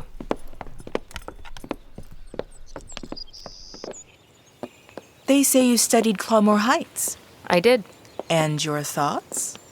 It's heavier than I expected. What do you mean? The weight of it. Over time, immersing myself in the history of this place, I can't quite explain it.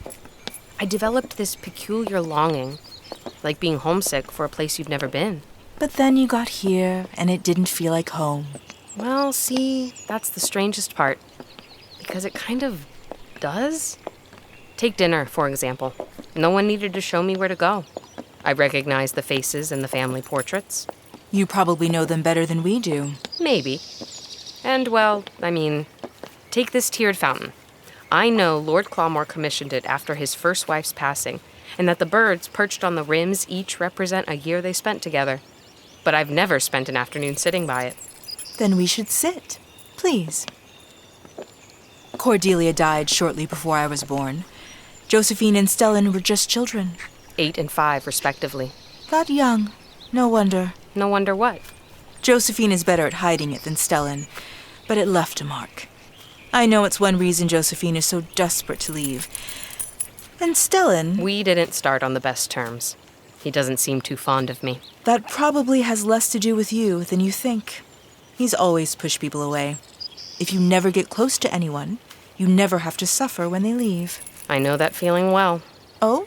I just remember how hurt I was when someone I loved very much left me. And I was old enough to be on my own. I can't imagine what that would do to a child. What if I helped smooth things over between you tonight? But the ball is tonight. Yes, at the ball. Oh, I wasn't invited. Then come as my guest. I suppose I do still have the dress Inez gave me. The yellow one? Mm-hmm. That's a dinner dress, you silly goose. You need a ball gown. Oh. You true folk are adorable sometimes. Let's go get that dress. But you said it wouldn't work for a ball. No, I said it was a dinner dress. Udolpho will turn it into something perfect for tonight. Udolpho? My personal couturier. I can't have him sitting around all day eating macarons. Come with me. Fair enough. Here, precious. Here. Time to go inside. Mama has a scheme for tonight.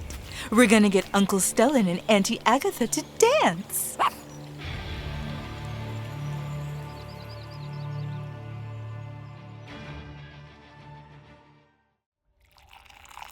It's quite a happy coincidence that we have the afternoon, Miss Quinn. Tea offers the perfect chance for us to get acquainted. I've been remiss in not extending an invitation sooner. I'm surprised you have a moment to spare, Lady Clawmoor. I wanted to make the time, especially after this morning. How distressing it must have been. How is his lordship? Tired of doctors. They're examining him now. Your aviary is stunning, and Vesper is so well behaved around all these tantalizing birds. Have you had a chance to meet her? I did. She hissed at me when I first arrived. Wanted to let me know whose house I was in. Vesper, how rude of you. Yes, everyone sees you. She's really more of a mouser, if I'm being honest. Always on the lookout for the ones trying to slip by unseen. She's patient, favouring a single deadly strike rather than getting caught up in the thrill of the chase. I see. It was his lordship's first wife who built the aviary, if I recall. Cordelia. She was an aviculturist who was passionate about the conservation of rare birds. Josephine takes after her in that way and has put immense effort into the aviary. I'm surprised that she would leave it behind. She wants to set them free. But wouldn't that be... dangerous? Quite. I doubt many would survive. She knows that too. Oh, don't get me wrong. I want to see her happy. Her father has his heart so set on her staying, it must be suffocating. But this notion she has of her own captivity, it's a touch melodramatic. It's hard not to feel for her. Duty is inconvenient. If my father had made me feel as though pursuing the life I wanted was a betrayal, could you imagine? Especially when he has 2 other children. Exactly. You see it as clearly as I do. You're a fellow with Crown Hall College studying history, yes? At the Rossi Institute, mentoring under Master Vivian Rossi. Does Clawmoor Heights hold some special interest to you? You could say that. A personal connection? Are you familiar with Tamiko Maeda's work in Dramark history? Passingly. She gave a lecture called The Death of Pedigree. It was about the ruin's impact on the royal families and how little we know about them. It made me consider how ruin writes our history. I believe the term you're looking for is obliterates. Maybe if it was like fire, burning everything. But to me, it's more like an unseen hand, transforming the world in ways we don't yet understand. It's a force determining how each of us will be remembered. I tend to think of it as a cruel, indiscriminate catalyst for change. There's a reason those families are no longer with us, and aren't we the better for it? I'm no royalist. What I'm saying is those inflection points, like when a Montballon estate suddenly becomes a Valgrieve one. Ugly business. It was, but those critical moments define generations. And when we examine it, at the center is ruin, which is why I think it's important to understand the nature of it, why we must study it, so we can prepare for its impact, adapt, and discover ways to mitigate its severity. You sound more like a scientist than a historian. Considering what we face, wouldn't we all benefit from thinking more scientifically? Tiberius said you had a quick mind. That's very flattering. Thank you. This morning, you seemed reluctant to tutor Lucas. Surprised. Regretfully unprepared. Not reluctant. I'm glad to hear that, because I'd like an ally, Miss Quinn. Tiberius wants Clawmoor to stay with Valgreaves. Josephine wants the Dara's money. Lucas is the answer to both. By demonstrating Lucas's commitment to Clawmoor, Tiberius can declare him the heir. With the title of Baron secured, the Daras could find a mutually beneficial marriage appealing, which in turn grants us access to their mining operations. We mine the silver in a way that doesn't harm the home, and then use those profits to support Josephine and Inez in Grandhurst.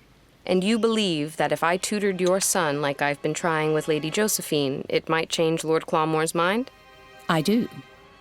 I also noticed how Mr. Dara looked at you during dinner. Looked at me? Don't play coy. You sensed it too. I mean, I don't know. Miss Quinn, accept the compliment. I'll take your word for it.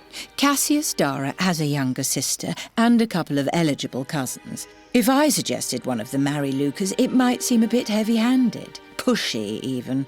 But if I did... You see it perfectly. I understand Tessa is having your dress tailored for the ball. What if I made sure Cassius Dara was on your dance card? You'd like me to float this marriage idea? Consider it a favor you might want to do. And in exchange for this favor? My husband's health and Josephine's attitude have put you in a very difficult position. And I think I'd like to make sure you're well taken care of. I'll agree to fulfill the terms of Tiberius's contract. We'd sponsor your rank of master within Crown Hall and take care of your mentor's debts. Do I have time to think about it? Of course. Give me your answer tonight at the ball. Yes, Kirazar, is there news? Excuse the interruption, milady. Indeed, the doctors have calmed his cough. He's breathing well and resting comfortably. Oh, that's wonderful news. I'm just sorry he'll miss the ball. About that, he plans to attend. He will do no such thing. While it pains me to disagree with you, your ladyship, we may want to consider the long-term ramifications of his absence. We do? Consider public perception. Lord Clawmoor's visibility shows your house is in order and keeps unwelcome speculation at bay. Oh, not if he dies on the dance floor. It's too much, too soon. Persuading him to remain in bed seems unlikely. He wants to attend for Lady Josephine, and frankly, should it appear his health is in precipitous decline, it may become more challenging to address certain external concerns. Let's take this conversation inside, shall we? Miss Quinn, do you mind if I leave you? It seems these gentlemen would like to risk my husband's life. I don't mind at all. I look forward to hearing your answer. Thank you again for the invitation. It was lovely to meet you. Likewise, Miss Quinn.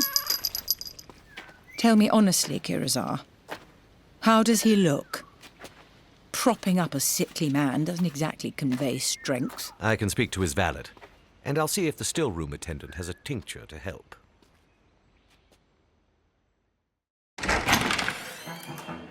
Lady Tessa Valgreave and Miss Agatha Quinn.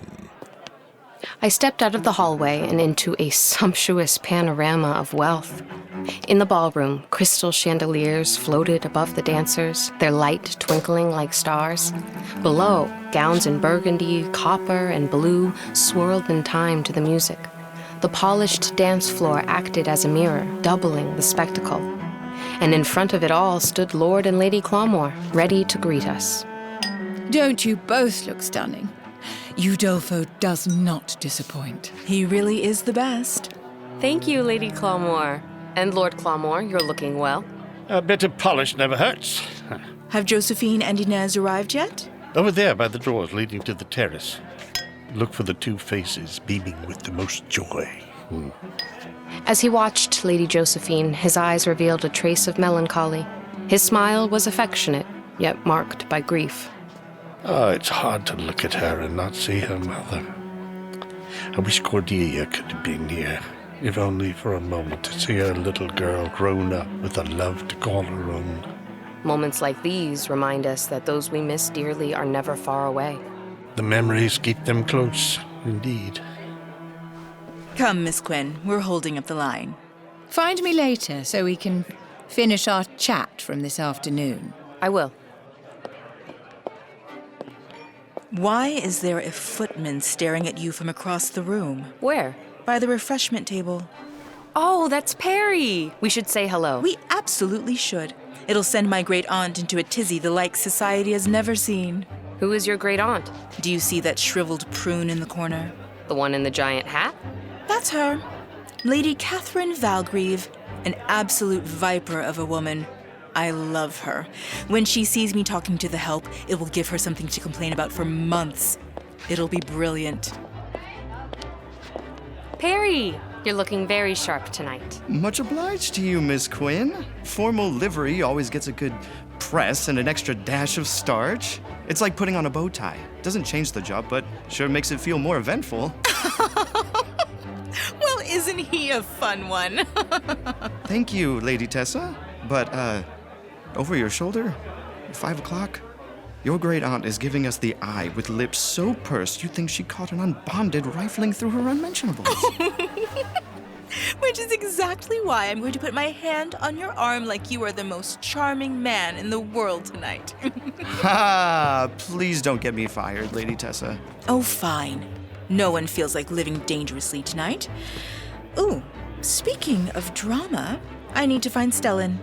Are you all right on your own for a bit? Yes, quite fine. Thank you. Until next time, Perry. Yes, ma'am. I have to say, Agatha, your dress is... It's really something. I mean, it's just... A lot. It's a lot, isn't it? It's kind of a lot. I feel ridiculous. Don't. You look great. Just, very aristocratic. Right? Like someone skinned a ruffle monster. Stop. Adolfo said it was very chic. You're on a first-name basis with Adolfo now. Jealous? Yeah. I've been practicing my disdainful yet intrigued look for weeks now just for him. So, I assume you're stuck at the refreshment table tonight? At least for the next hour. Then I rotate to champagne. I see. But if you wanted to come downstairs later, Mrs. Bryant is hosting tea and cake with the leftover desserts. That sounds nice. I could save you a spot next to me if you wanted to. If I wanted... Maybe? Oh, I think so. Enough, fellow Quinn. Spare us the true folk romance novel. I didn't. I wasn't. Lady Clawmoor's offer. You were supposed to give her an answer. Yes, correct. About an hour passed as the Baron and Baroness greeted guests. Then they moved closer to Lady Josephine to sit together as a family. And did you join them? I didn't have the chance. Shortly after they sat down, the Baron appeared to excuse himself and quit the room. He passed me as he left, and I noticed his weariness. Each step seemed a labor, and his eyes, well, they were just so sad. Like he had failed himself, or possibly Lady Josephine. I asked if he'd like help, but he waved me off. That would have been your moment to approach, it seems. Mr. Renwick Kirazar attended to Lady Clawmoor immediately afterward, where they spoke at length. While I waited, Mr. Cassius Dara joined me.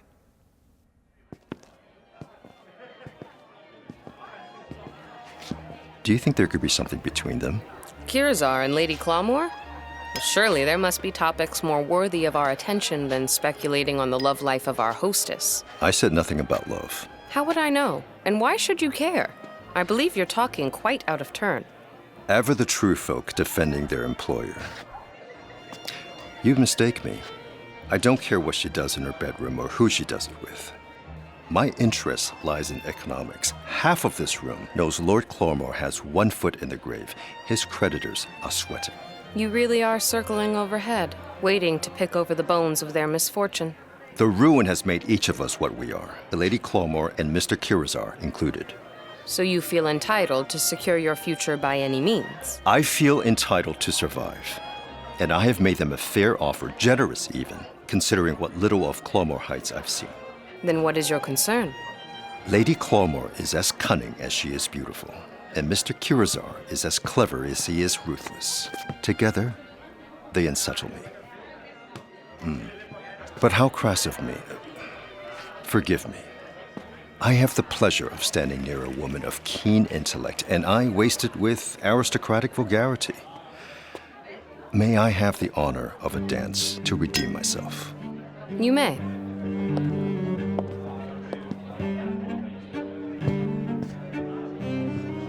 You lead well, Mr. Dara. A natural talent? No. Cultivated skill, practiced over many hours. In that case, consider me impressed. Would you like to know a secret? I have a weakness for secrets. Do you know what type of guest is most in demand for these affairs? I don't believe I do. A man who dances. I see. My father taught me that. The younger, more ambitious version of me. There was a more ambitious version? There was, if you can believe it. I wanted to make an impression, so I left a calling card at every door. And then I wait for someone else to decide when I was worthy of their attention. I don't think I'd have the patience for that. I did for a time, until Ethan Belafine came along. We traveled in similar circles. He'd get invitations to every event, and I couldn't get in the door. It was baffling. He had a personality akin to howling swine, throwing tantrums when he didn't get his way. And people enjoyed that? I thought maybe they did. I couldn't make sense of it.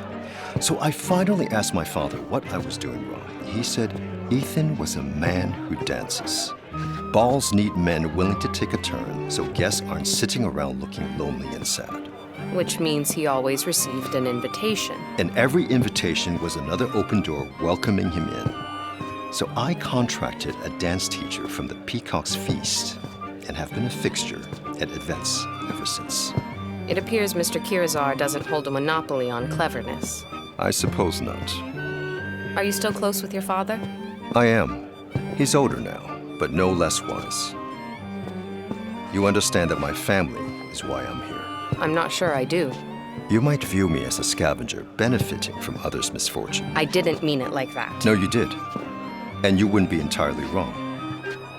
As the world crumbles to dust, my responsibility is to my family, to those I love most. And if Clawmoor Heights can make them one iota safer, I will rip it from Tiberius's cold, dead hands. Your intentions are clearer to me now, Mr. Dara. I don't claim to be good or honorable, but I am candid about who I am and what I want. I will keep that in mind. Thank you for the dance. Likewise. You make a great partner. And I see Rodina has set her notice on you. I can escort you to her if the two of you need to speak. I have a different thought, if you'd indulge me. As long as you promise to call me Cassius. All right, Cassius. You mentioned wanting to see the estate. That is something I'd find quite fascinating. What if you escorted me as I gave you a private tour? I wouldn't hesitate. Please, take my arm. Gladly. And please, call me Agatha.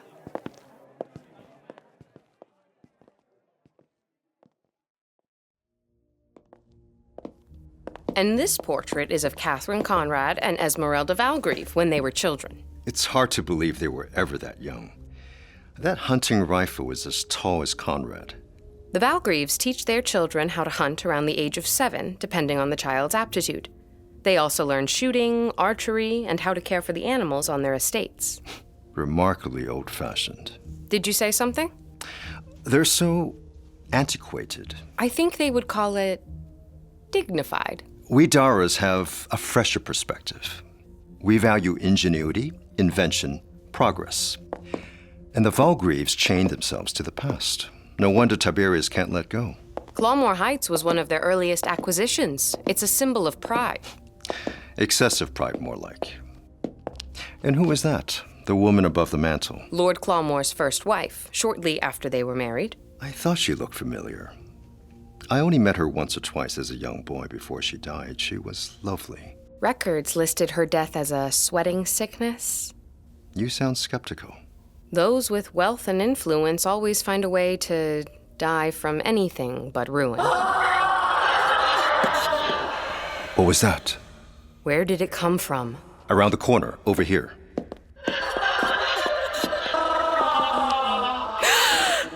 Don't move.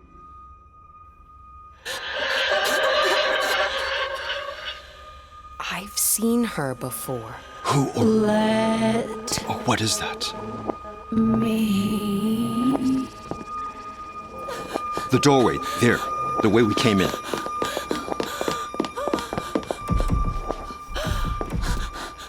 Is it jammed? Did we lock it? No, I made sure it was open. Let me try. Try the next one.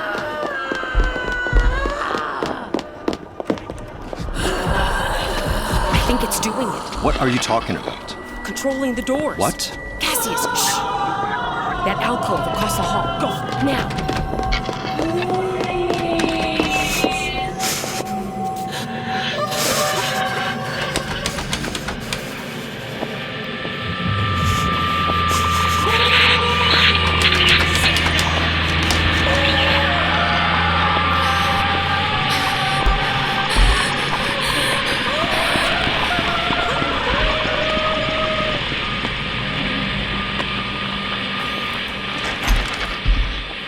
Are you hurt?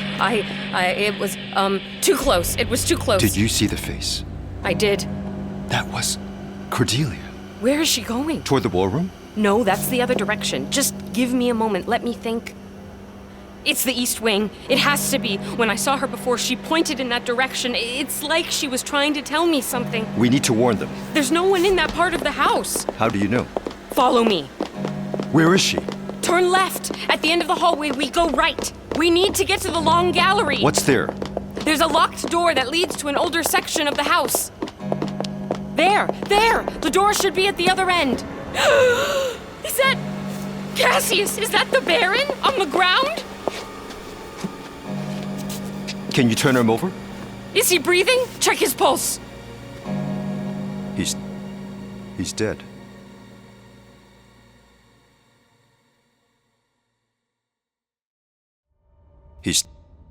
He's dead. Mercy me.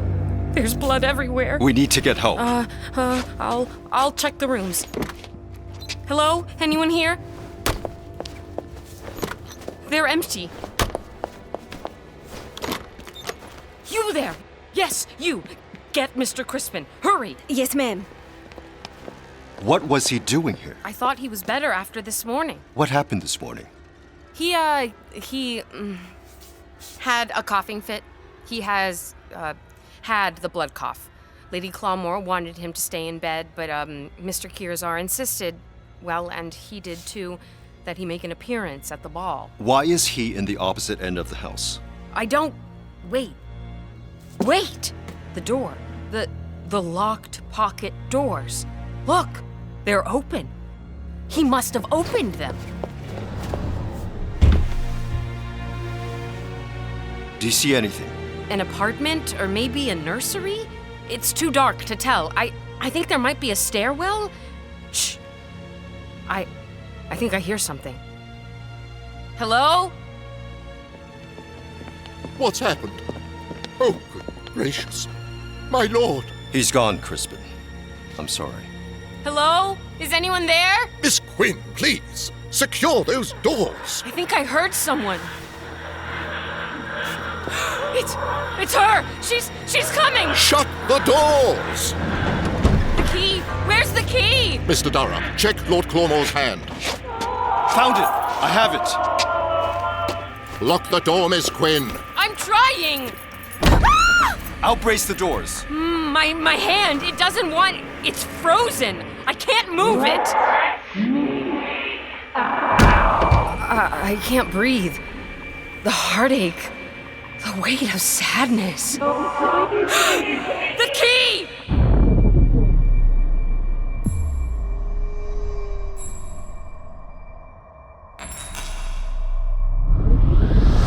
The key, Mr. Dara, quick! I can hear her crying, begging, her pleas. I have it.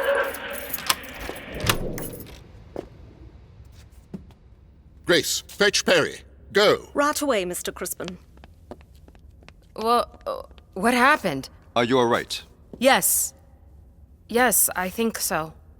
How long have you known Clawmoor Heights harbored a ghost, Mr. Crispin? This is hardly the time. You have a ballroom full of society's most influential people, and you have ruined and told no one. All in due course, Mr. Dara. This is outrageous! We have the issue well in hand. Well in hand? You have a dead man on the floor and a ruinous thing locked behind a door. Your behavior is not meeting the moment, sir. Was his sickness ruin? Is the blood cough a lie? Do I have it on me? Someone get me something to wash it off. It was blood cough, Cassius, I promise. What? Washing your hands is wise, nonetheless. We'll find you something. What about the other guests? We need to evacuate. Causing a panic serves no one. What can we do, Crispin? How can we help? I ask that you please refrain from raising any alarms. Perry will be here momentarily. He and I will move Lord Clawmoor to his bedroom without drawing attention. And we're just supposed to play along without objection? I make no apologies for discretion. This secret will not keep. What if it was your sister? What if this was her engagement ball? I hold you in high regard, Agatha. Take care we're invoking my family. You have Lady Josephine's happiness in your hands. Come tomorrow, this house will grieve. But for tonight, let her have this. Mr. Crispin, I've brought Perry. Thank you, Grace. Is that... Perry, we need to take Lord Clawmoor to his room. Of course, Mr. Crispin. Someone needs to inform Lady Clawmoor. I don't think I can do that, Mr. Crispin. Actually, Grace, would you show Mr. Dara where he can wash his hands? I'll tell Lady Clawmoor what's happened. Are you sure you want to take that on? We found him. It should be one of us. And you have blood on your hands. So I suggest you go with Grace, and please consider what I said about Lady Josephine. I will take it into consideration. Grace, lead the way. Right this way, sir. Thank you, Cassius. We'll use the service stairs. Yes, Mr. Crispin. I'll take Lady Clawmoor to the Baron's den and await your word. Understood. We should hurry. I'll take his shoulders, you take his legs. Very well. On my count, 1, 2, 3, lift! Up!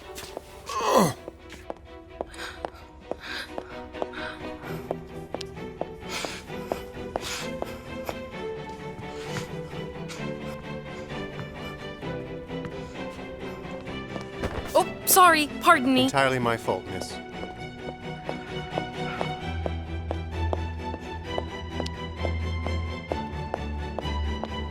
Excuse me, Nan. Do you know if Lady Clawmoor is in the ballroom? Yes, ma'am. Sitting with Lady Josephine. Thank you.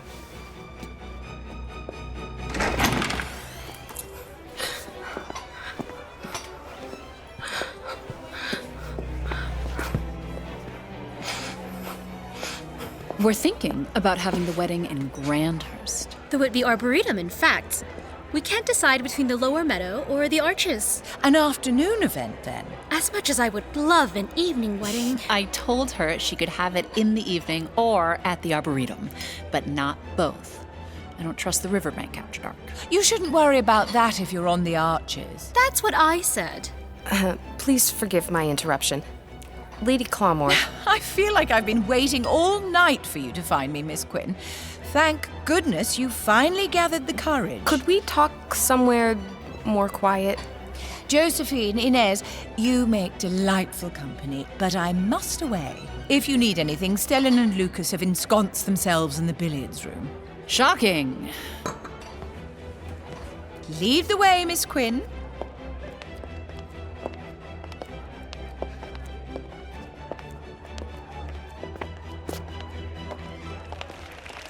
You must tell me about your conversation with Cassius. I saw the two of you sneak out. We talked about his family, his father, mostly. Oh? Some of the lessons he imparted when Cassius was a young man. On a first-name basis, are we? No, I mean, yes, but I didn't,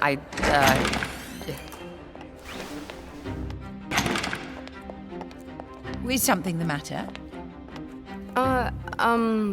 Maybe not here. Is something wrong? Could we go somewhere private? What's happened? Let's, Your ladyship.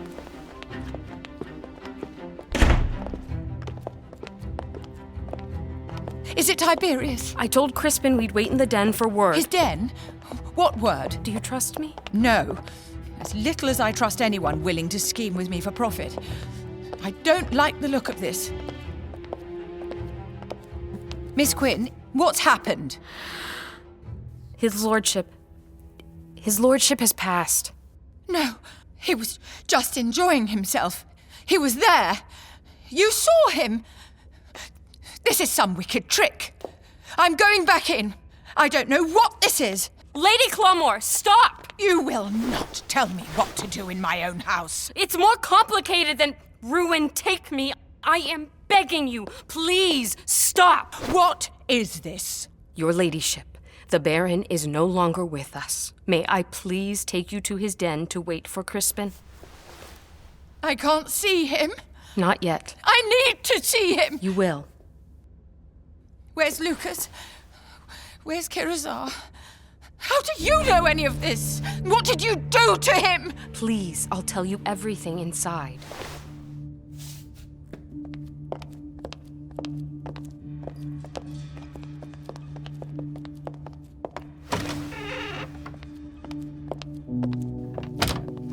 Explain yourself. We found him in the long gallery, and he... We? Who is we? Mr. Dara and me. Cassius knows about this. Yes, but he understands the situation. He'll keep it to himself. You know nothing about that man. Where's Lucas? I need Lucas here with me. I can find him. The billiards room, you said? I think so. Was he with her? I'm sorry? Tiberius. The long gallery. He unlocked the doors, didn't he? I think so. He had the key. Tonight. Tonight.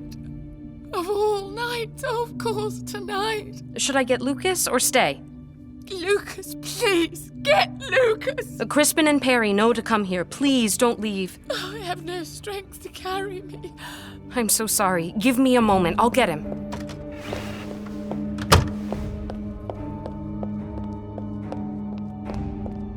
Billiards room, billiards room.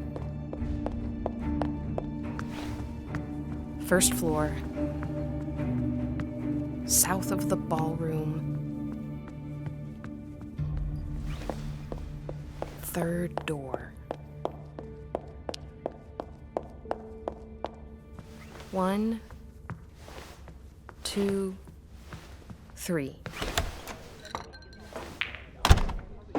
What a break! And that's how it's done, my friends. Absolutely, Lucas. Brilliant. Just we're in trouble, Stellan. We're letting them think they're good.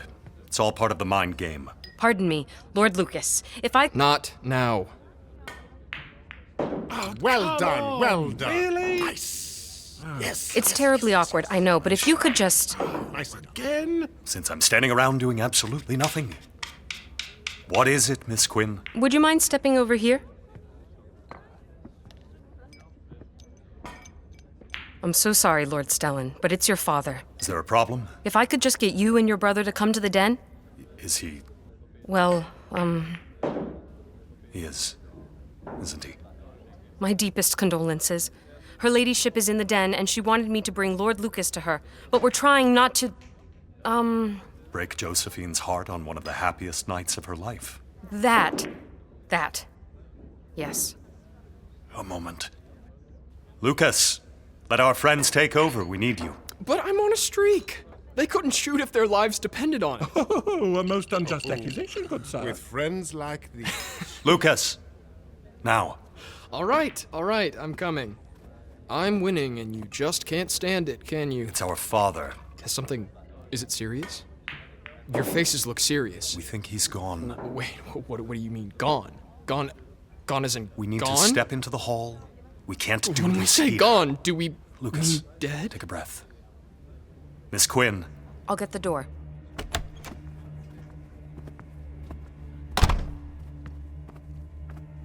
Is he dead?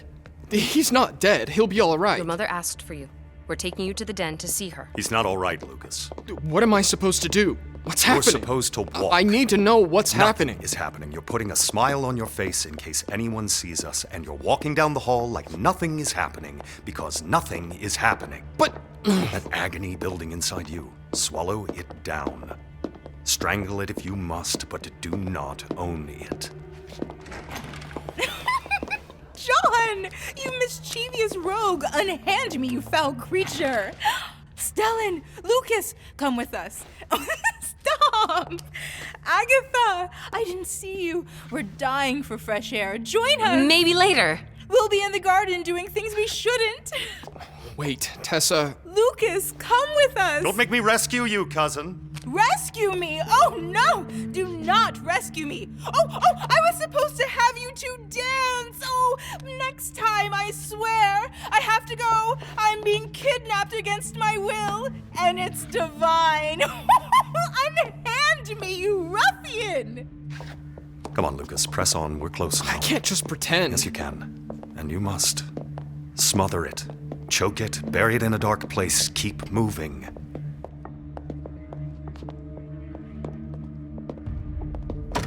Mother! Lucas, come here!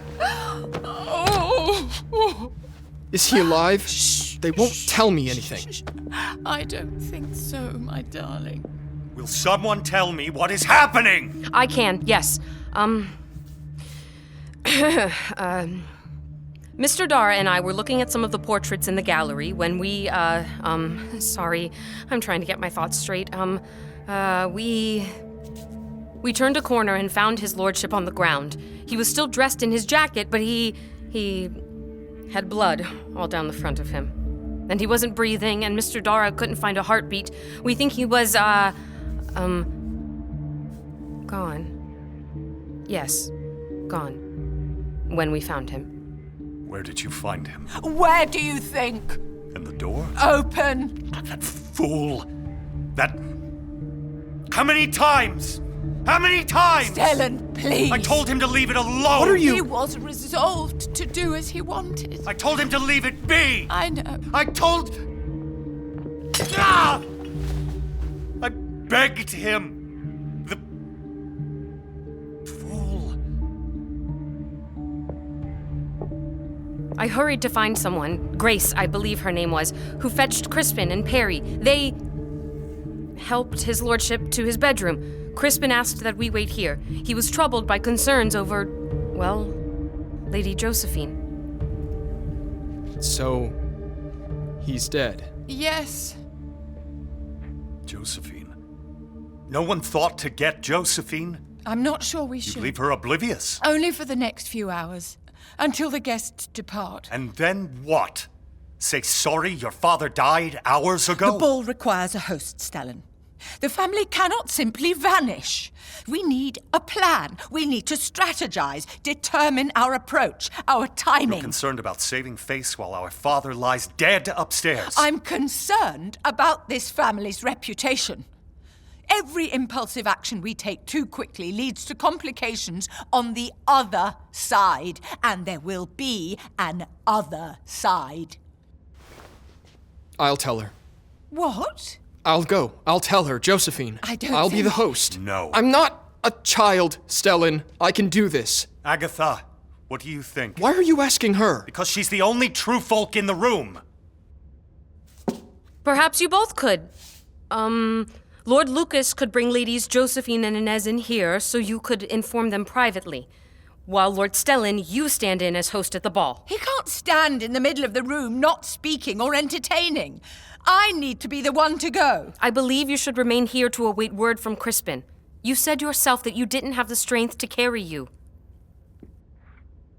I'll go. I can be entertaining. I'll go with you. What? Why? Because we will dance. Lady Tessa has been talking about it all evening. Other people are aware. They'd see it as an amusement or like some sort of charming diversion. The Baron's son dancing with the true folk teacher. How delightfully winsome. Yes. Yes? Yes, she has it. The two of you will return to the ball and dance. While all eyes are on you, Lucas will pull Josephine and Inez away. Fine. Miss Quinn, take my arm. Of course.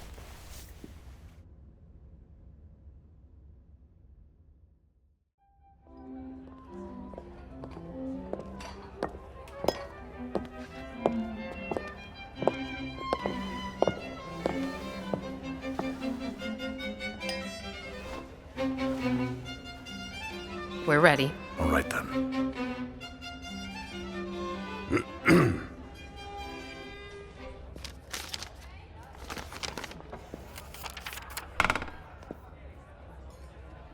Miss Quinn. Thank you.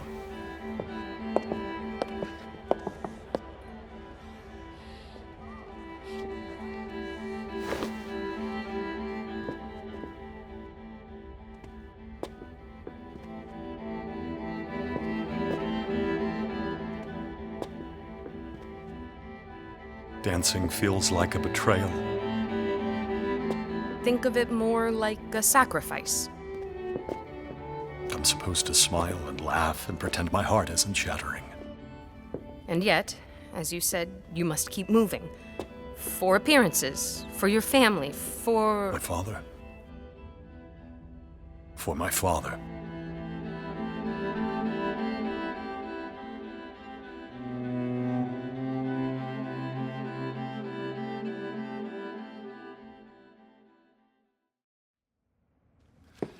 My esteemed colleagues, the Vice-Chancellor brings us here under false pretenses.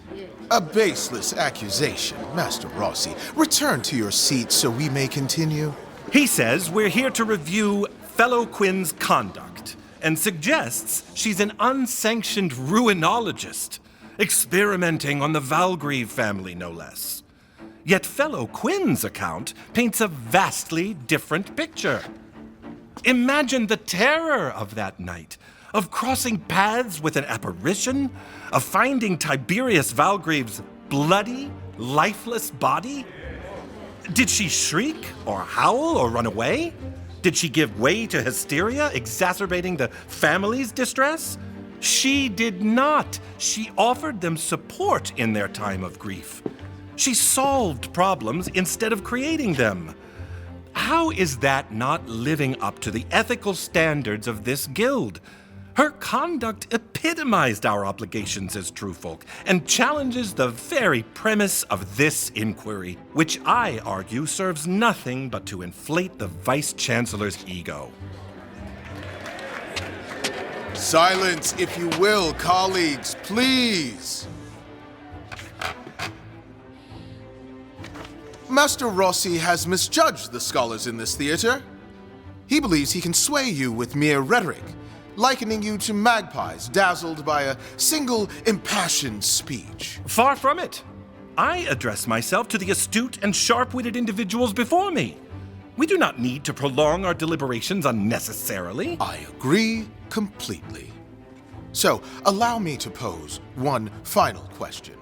If fellow Quinn can adequately address it, we'll conclude. We've been here for countless hours. Then sparing a moment more should hardly be a strain. Ask your question, Master Gates. Agatha, we've already indulged this process more than necessary. If one last question can put this to rest, I'm willing to risk it. This is a mistake. I won't tolerate speculations that cast a pall over me or my career. We have to end this. Oh, very well. Master Gates, ask your question. Did you know Clawmoor Heights was afflicted with ruin before you arrived? Yes or no? Don't answer that. Yes or no. It's very simple. You either knew or you didn't. It's more complicated than that. Is it though? From your own words, fellow Quinn, my first lessons in history were ghost stories. Stories told to you by your parents. We know your father worked at Clawmoor Heights as a stable groom. As an apprentice, you took a special interest in Tamika Maida's work after attending her lecture, The Death of Pedigree.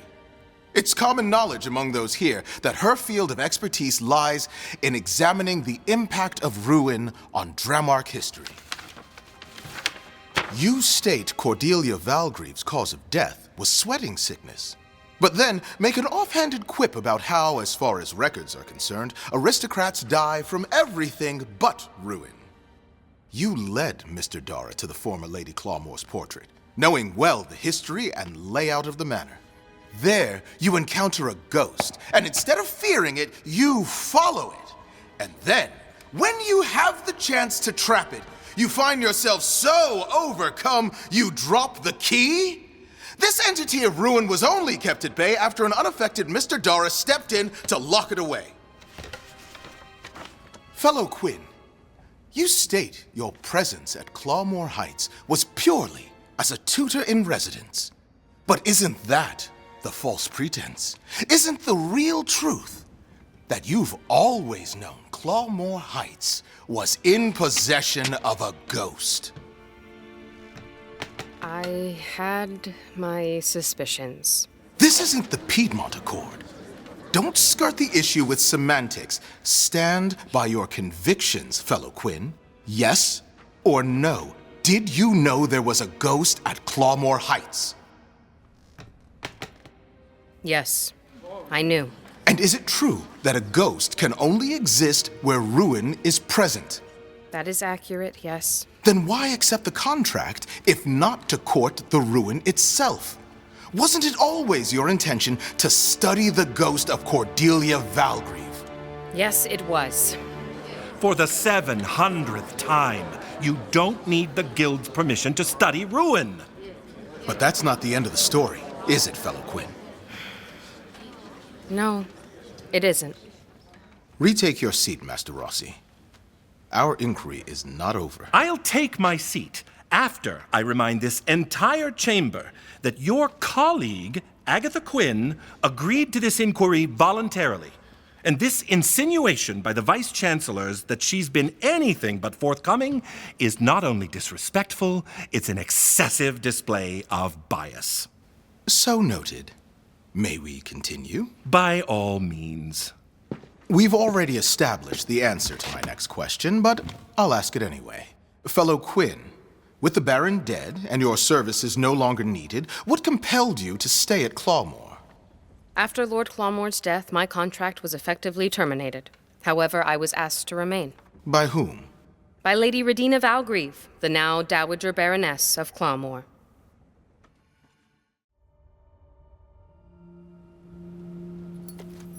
It was a wet and foggy morning the day they placed Lord Clawmoor into the Valgrieve crypt. I joined the domestic staff at the entrance outside the estate to pay my respects as the family departed. Our breath in the autumn chill mingled with the mist, while, across from us, carriages lined the gravel drive. Black horses with black feather plumes and silver-buckled tack shifted anxiously as they waited for the footmen to assist the bereaved into their carriages. At the head was a hearse. In it, visible through the glass, the Baron's casket rested, draped in rich hunter-green velvet. Behind it was a second carriage with Lady Clawmoor and his children. A third held his extended family, Valgrieves, who had chosen to stay after Lady Josephine's ball. Beside the carriages, a few of the outdoor staff, including the gamekeeper and stable master, rode alongside on horseback. Armed with shotguns and torches, they acted as escorts, ready to address any trouble along the way. Up, up!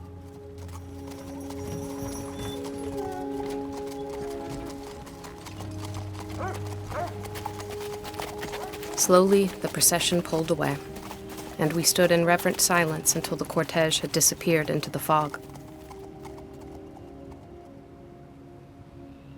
All right, everyone. Back inside.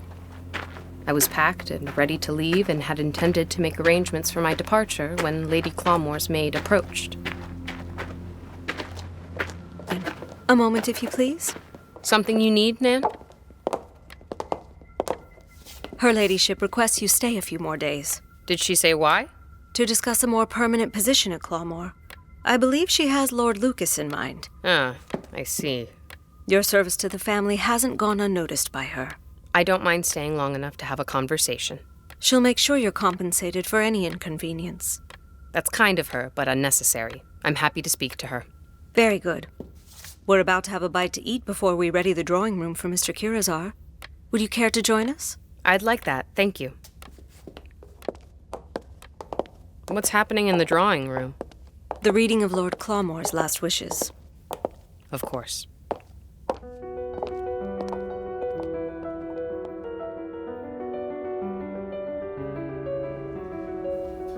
If they dismiss us, they have to give us a reference, right? Right? We're done for. We don't know that. For now, we carry on. Lady Josephine doesn't have an ounce of interest in Clawmoor except to sell it. You've got your head in the sand, Mr. Crispin. I wouldn't worry. You don't know the Doris like I do. And how would you know so much about the Doris, Helen? Anything you can ride, I can drive, my boy. boy. That's more than any of us wanted to know. All I'm saying is Daras prefer convenience. When they take over Clawmoor, they'll want to keep those of us who already know how to do our jobs.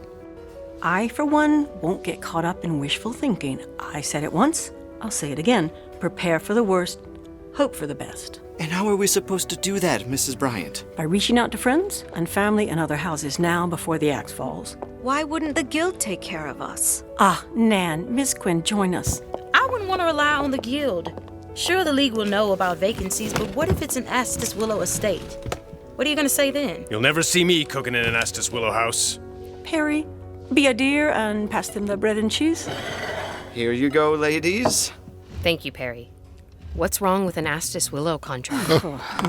You're letting your Crown Hall College show there, Miss Agatha. The family has a certain reputation among the League of Glove and Key that they often demand a level of service many are unwilling to provide. I don't know about that.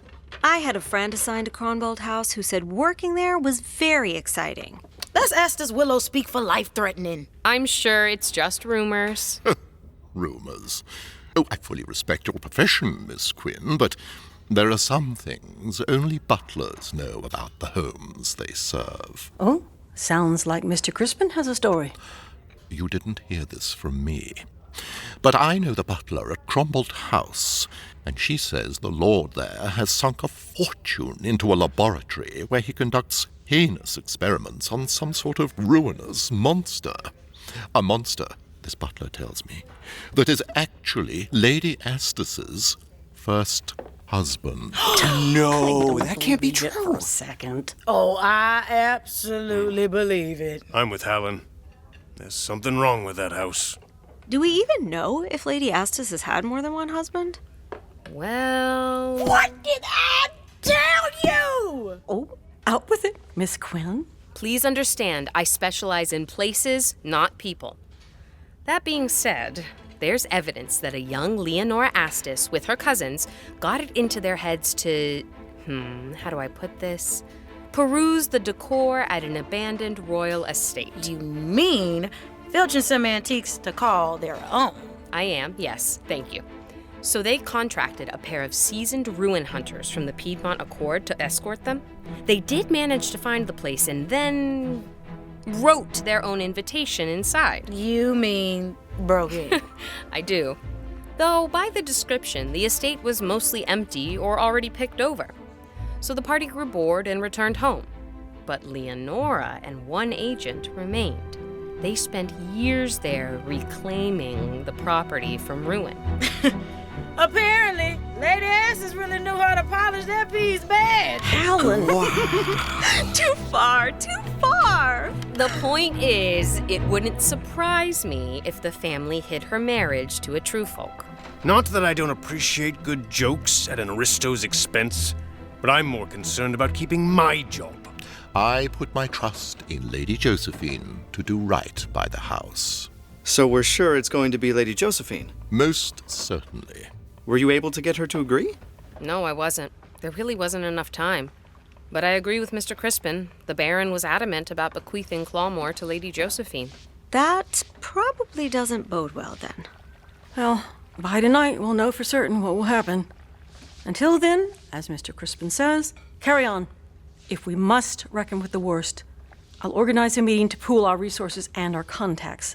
I'll make sure each one of us comes out of tonight with a plan.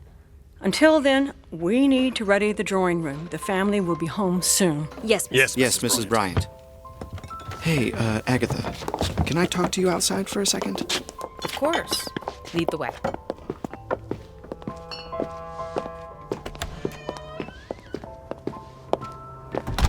So, rumor has it you're packed and leaving soon? Word travels fast among the staff.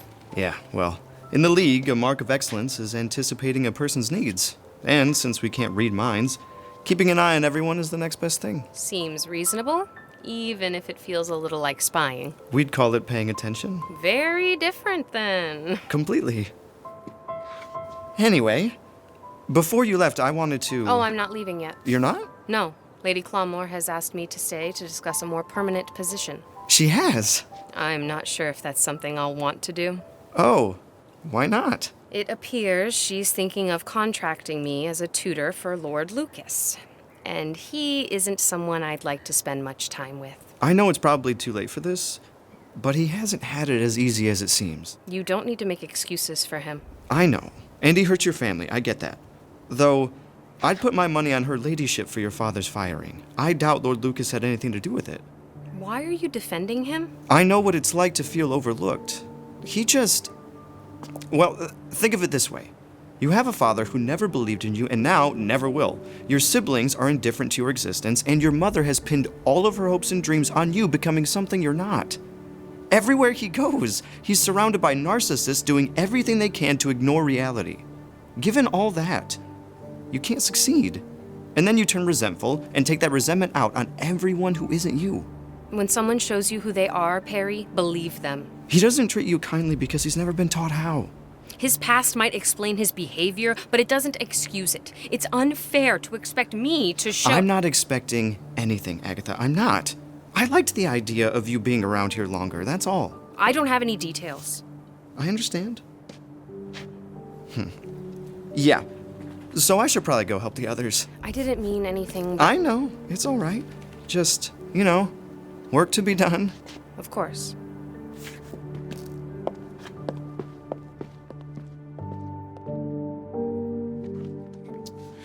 And did you meet with the Dowager Baroness? Briefly, as the family assembled in the drawing room. Did your assumption prove true? That her ladyship wanted to engage you for Lord Lucas's education? It did. She also made it clear she hoped I would reestablish a connection with Mr. Cassius Dara. So, despite the unfortunate fate of Lord Clawmoor, she remained consistent in the offer she made to you at tea. She mentioned that my actions during the ball proved my trustworthiness to her, and that she considered me an ally in her cause. Which was? To secure a future for both her and Lord Lucas at Clawmoor Heights. She believed wholeheartedly in her strategy as a solution, aligning the wishes of everyone involved. And what about yours? You had reservations about taking on Lord Lucas as a student, but you agreed to her proposal nonetheless. I did. Why? I'd really rather not answer that. What is there to hide? Why did you agree to the Dowager's contract? My curiosity outweighed my better judgment. I had to know more about Cordelia Valgrieve. You acknowledge, then, that you leveraged the trust and confidence the Valgrieve family placed in you. That you used the generosity of Lady Clawmoor to conduct research for personal profit. If one were to interpret my actions in the strictest, most narrow sense, it could indeed seem that way, yes. Which I don't feel warrants my unbonding. Disciplinary action, possibly. Was it somewhat misleading? It was, and I am prepared to live with that blemish on my reputation. And if that was the only grievance, perhaps we could reach a compromise. Except something happened during the executor's reading of Lord Clawmoor's will. What was that? As the Valgrieve family and senior staff gathered in the drawing room, I retreated to a window seat, where heavy drapes blocked all but a sliver of light from passing through. I had hoped the curtain would hide me, to spare me the sensation of feeling like an interloper. Nevertheless, Lord Stellan approached and stood near me, wordless. He nudged the curtain wider by an inch to watch the setting sun bleed crimson and orange across the horizon. It's strange, isn't it? How his death has changed everything and nothing.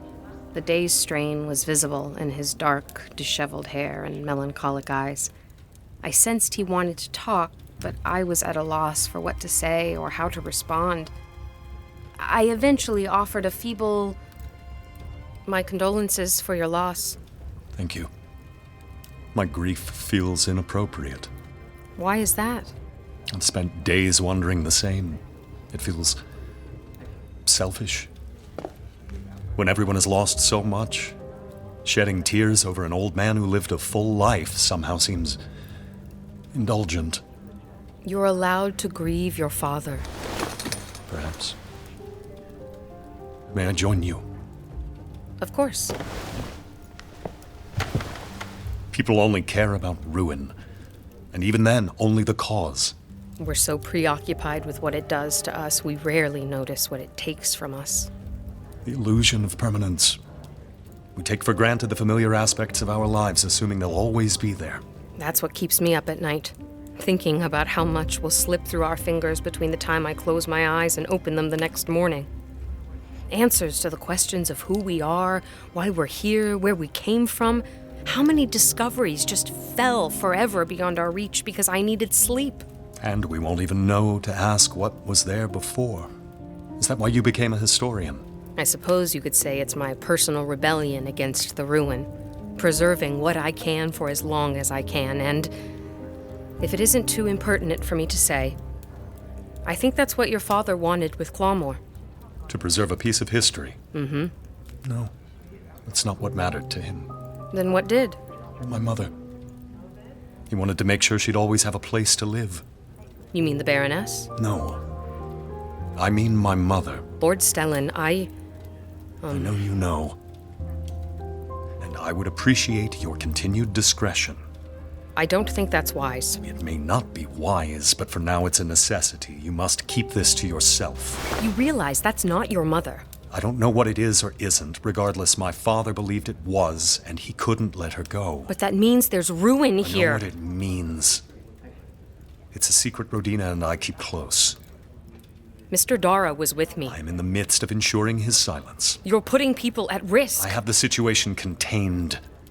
The only reason it escaped was because of my father. He couldn't bear the thought of keeping her locked away or imprisoned. But Lord Stellan, that's not the first time I saw her. During that storm when you saw me at the doors, that's who I saw outside. A figment of your imagination. It plays tricks on the mind. I don't think that's the case. It is the case. She goes to great lengths. Thank you all for coming together. We can discuss it later. For now, I insist on your silence. You have my silence, but we must speak later. You're underestimating the danger. You act as if you know more about the dangers of this house than I do. Perhaps I do. Not long before Lord Clawmoor passed, he wrote a letter. He signed it, sealed it, and placed it in my care to be read in the event of his death. Per his instructions, I read that letter now. To my love, Rodina, and to my children, Josephine, Stellan, and Lucas. As I pen this letter, my heart is heavy. As I pen this letter, my heart is heavy. The thought of being apart from you is a feeling words fail to capture. It pains me deeply knowing that you will face the burdens of our time alone. And I have considered it my purpose to prepare you for what lies ahead. And even though I have always had the best of intentions, I acknowledge my faults. And I hope you will forgive me for them. My love and commitment to you runs through me wholly and completely, down to the marrow in my bones. And it was my hope to bequeath Clawmoor to one of my children upon my passing, to spare them any confusion or strife. But I simply cannot allow my home, the place where I found love not once but twice, the place where I raised my children, the place where I died, to be sold like livestock and eaten by Daras. Therefore, the barony of Clawmoor, including the land it sits upon, all enterprises that operate on said land, our percentage of the Valgrieve treasury, and all privileges therein, I bequeath to no one. Excuse me, what is this? He goes on to say, as a family, you must decide what is to become of Clawmoor. In love and fidelity, Tiberius Valgrieve. That can't be. Clawmoor's mine. Let me see that.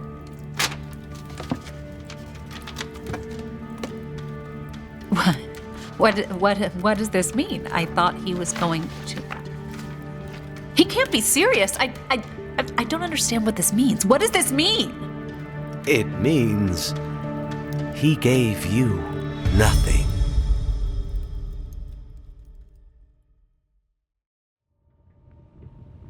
Lord Clawmoor made his expectations clear, Lady Josephine.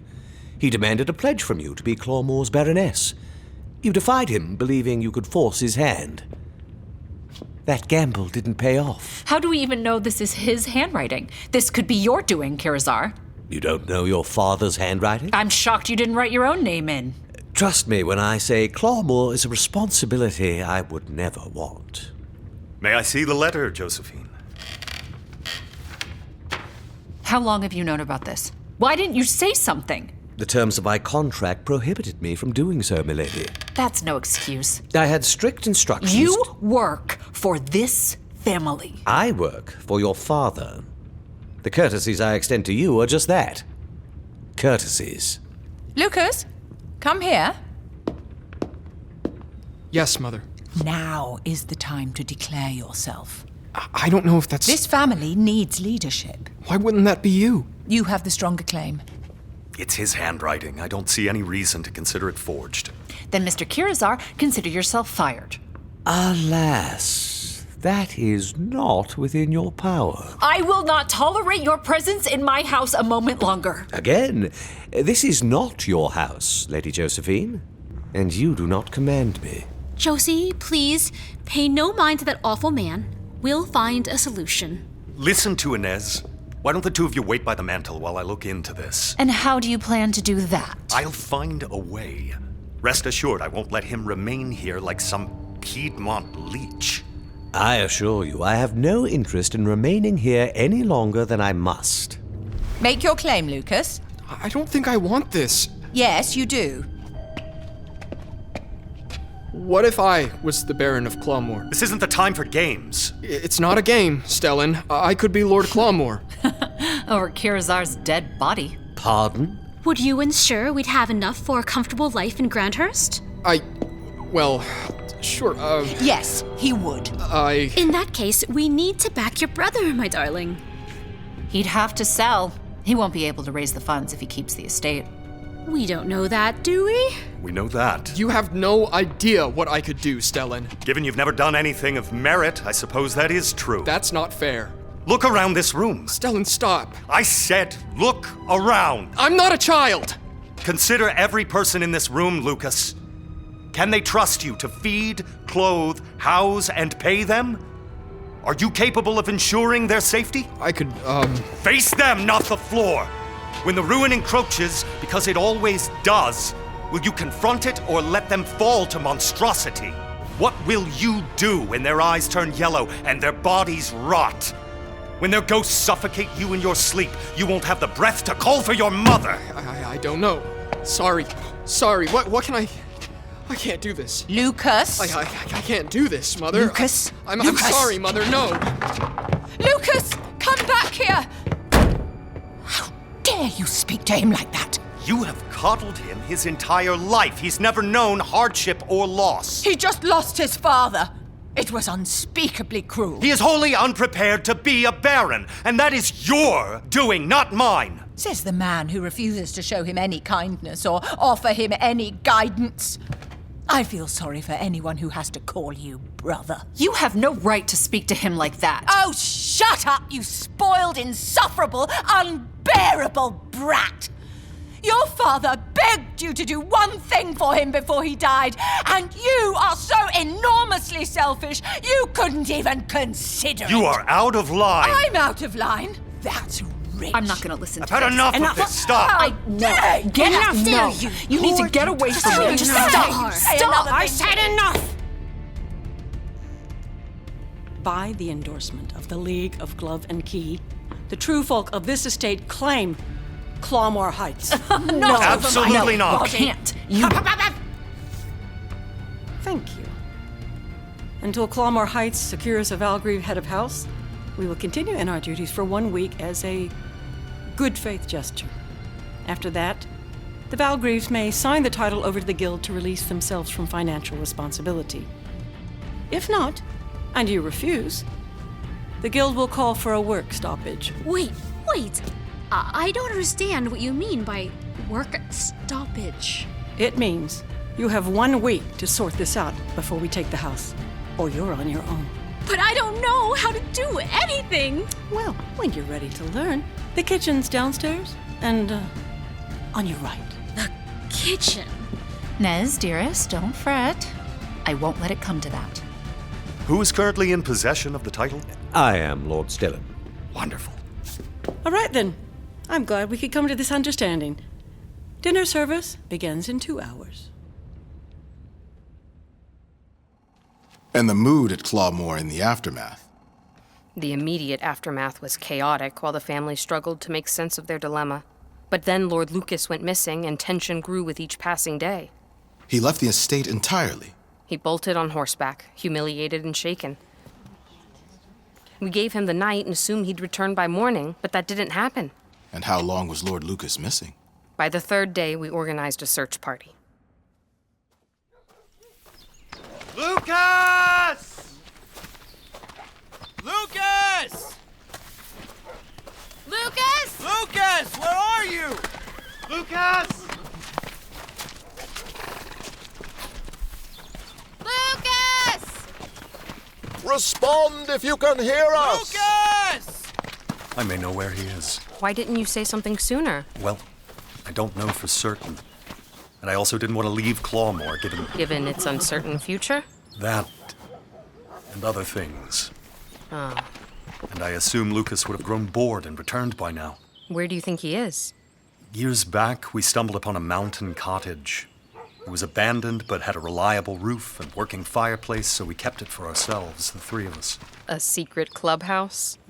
We considered it a private social club for our most exclusive friends, madam. However, yes, it was a secret clubhouse for aristocratic 20-somethings with nothing to do and plenty of wine. Lucas was barely a teenager and wasn't someone we wanted around, so Josephine and I would sneak off without him. He was always so jealous. And felt left out, I'm sure. Josephine and I eventually outgrew it. I thought Lucas had as well. But maybe not? Maybe not. Then why aren't we headed there? It's difficult to reach, and I don't know the state of it. With the ruin, it could be dangerous. I don't mind danger. Impressive courage, Miss Quinn. With proper preparations.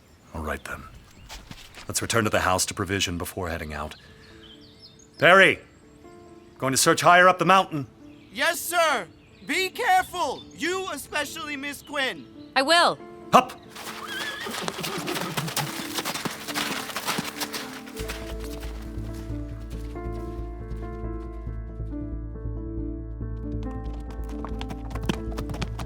The terrain became more rugged and wild the higher we climbed the mountain. We're almost there. It's just beyond these trees. We led the horses along a narrow game trail that wound its way through a dense grove of yew trees.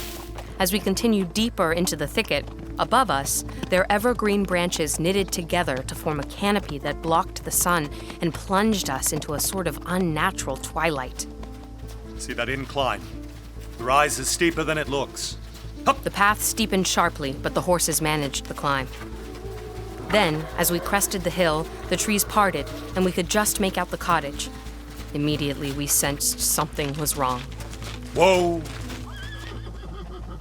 Do you see the door? Ahead was a small stone cottage covered in moss and ivy. The wooden door was slightly ajar, pushed open by bloody hands.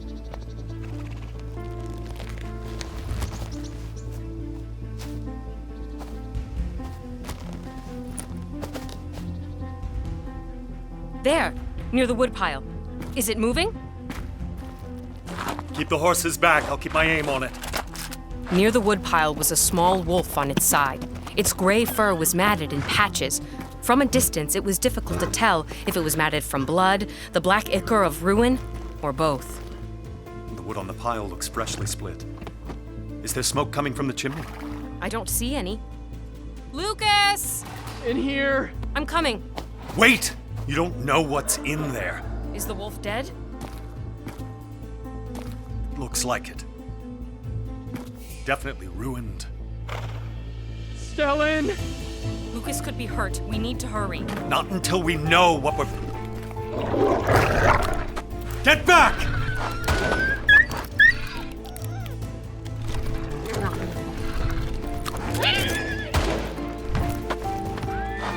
Torch! I have it. Give me room.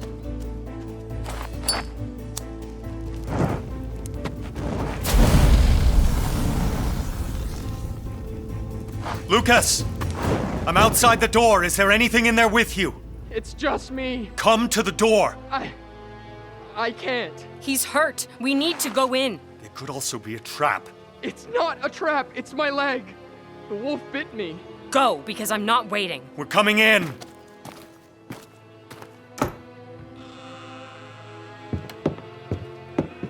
Lucas! Oh no. Hurry, we have to get him off the floor. Move him to the bed. I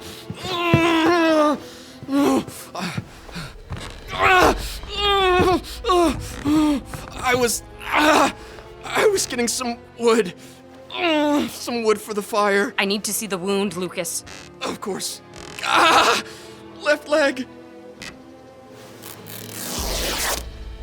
Please tell me you have alcohol somewhere in here. I'll see. I don't know how old any of it is. It doesn't matter. I need the strongest and the axe from the woodpile. Why the axe? We have to amputate. What? No! You're not taking my leg. It's ruined, Lucas. I'm not doing this. Stellan, don't let her do this. Do you want him to die? We need to get him back to Clawmoor. There's no time. He may already be afflicted. We can't take his leg! It's the only chance he has. Now give me the bottle. No. I don't want to do this. Please don't do this. I'm begging you. Please, no. Lucas, I need you to drink as much of this as you can possibly manage. I can't do Drink! Please. Stop. If you don't drink this, you'll be dead or worse by morning. Get the axe, please, Lord Stellan. You have no idea what you're doing. I know exactly what I'm doing. You're a historian. I'm more than a historian. Now get the axe! Please. Stop. It's going to be all right. I promise. Let me see that bottle. What is that sound? What is that smell? It's ruin, Lucas. You don't know how sorry I am to do this to you. Keep drinking. If anyone is going to take his leg, I am. That broken shelf, over there. We need to put the board under his leg. No. I don't want to do this. Please don't do this. I'm begging you. Please, no. Now give me your suspenders to make a I'm tourniquet. not doing this. Stellan, don't let her do this.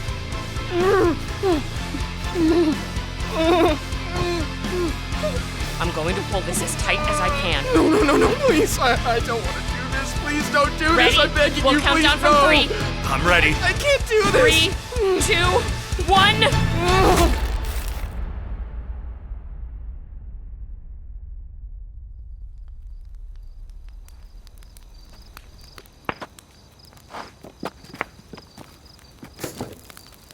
My lord, he's awake if you want to talk to him. I need to keep burning ruin. Half the woodpile and that section of the wall by the tree are covered in it. It's well past dark. I'm where I need to be. Perhaps. Well, perhaps you're right. Would you mind bringing in some of the unaffected wood so I can start a fire inside? Do you need my help with the fire? Thank you, my lord, but there's no need. I wouldn't want to disrupt your progress with the woodpile. Just the logs, please. A moment, then.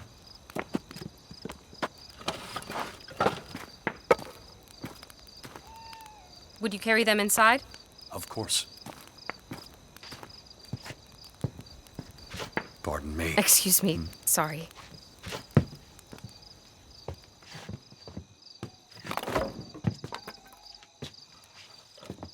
Has he said much? No. How will we know if he's... We'll need to watch him in the coming days. But seeing how he's improved in just these few hours is encouraging. We've bolstered his odds of recovery, and now it's up to him while we wait. Is he lucid? Sit with him. I'm sure your company will help. All right.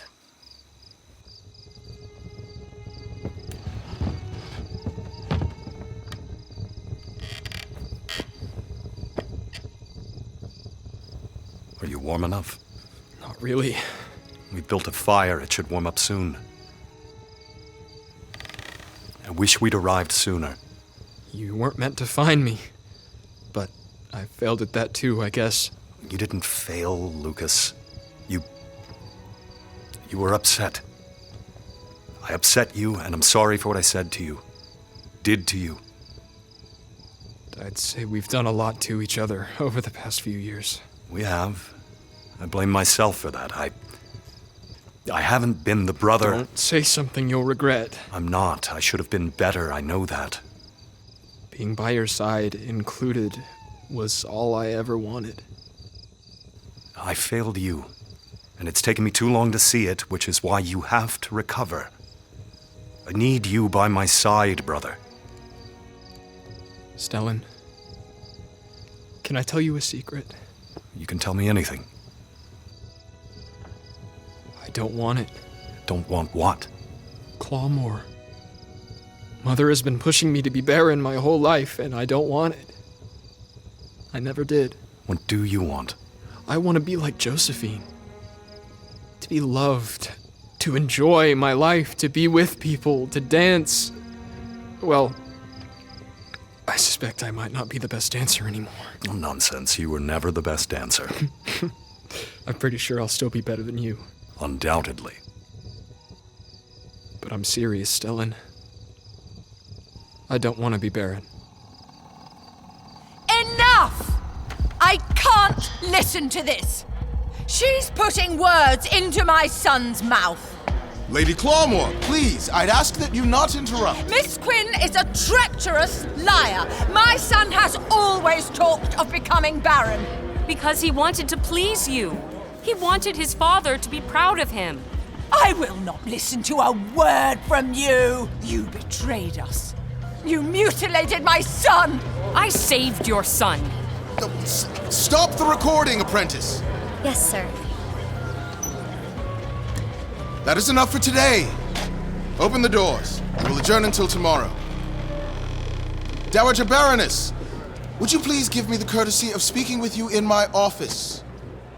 Master Rossi, fellow Quinn, please return to your apartments.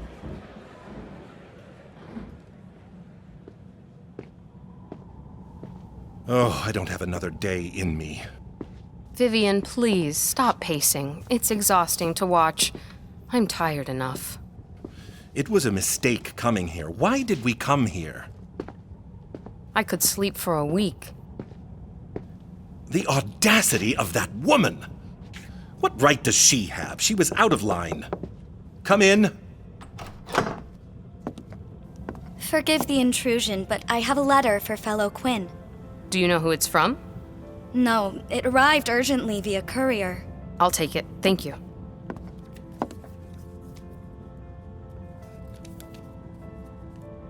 It's from Clawmoor Heights. The last thing we need is more interference from Clawmoor. Should I open it? You're better off tossing it into the fire. Apprentice Novak, I need to speak with Bertram. Master Gates is not available. I'd be happy to convey a message to him. Is he in his office? He is, yes. Then I'll go to him. Master Rossi, I don't believe that would be prudent at this time. Then lucky for me, I've never been prudent. And the letter? Out of sight, out of mind. You need to focus while I go speak to Bertram. Oh, Master Rossi, please. I don't think this is the wisest course of action. But it is a necessary one.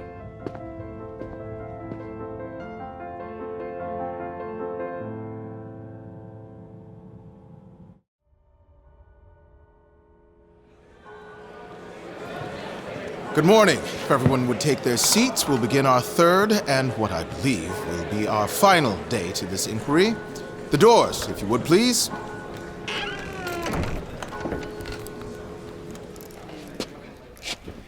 So those gathered here are aware Master Rossi came to speak with me last night.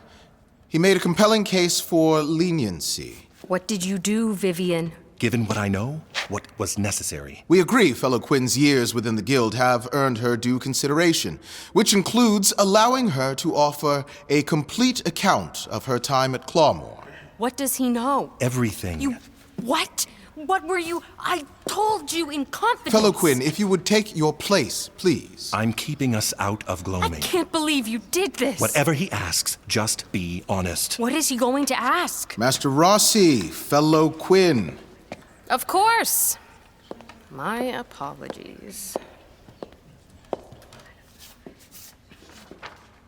Yesterday, you shared that Lord Lucas expressed his reluctance to become Clawmoor's Baron, correct? Correct. The only witnesses were you and Lord Stellan. Is this also correct? It is. And wasn't it also on this night that Lord Stellan decided he would take the title? He did. That's an astonishing coincidence. What are you suggesting? The Dowager Baroness believes you stayed on at Clawmoor so that you could insert yourself into the private affairs of her family. It was the Dowager Baroness who asked me to stay. And she believes you accepted her invitation as a pretext to meddle in the inheritance. Why would I do that? Could it be because of how they treated your father? We've been through this already. It was nothing like that. Then why did you agree to remain? The Dowager's suspicions are misplaced. Yes, I had my own reasons for accepting her invitation, but they're far from what she imagines. I wanted to learn more about the ghost of Cordelia Valgrieve, nothing more. So you did presume upon their generosity to conduct personal research. Master Gates, the night we were at the mountain cottage, I could tell Lord Stellan was troubled. I see. We're going to avoid discussing your research. Lord Lucas was grievously injured. Neither of us knew if he would see the morning, and whether or not it was accurate, Lord Stellan blamed himself.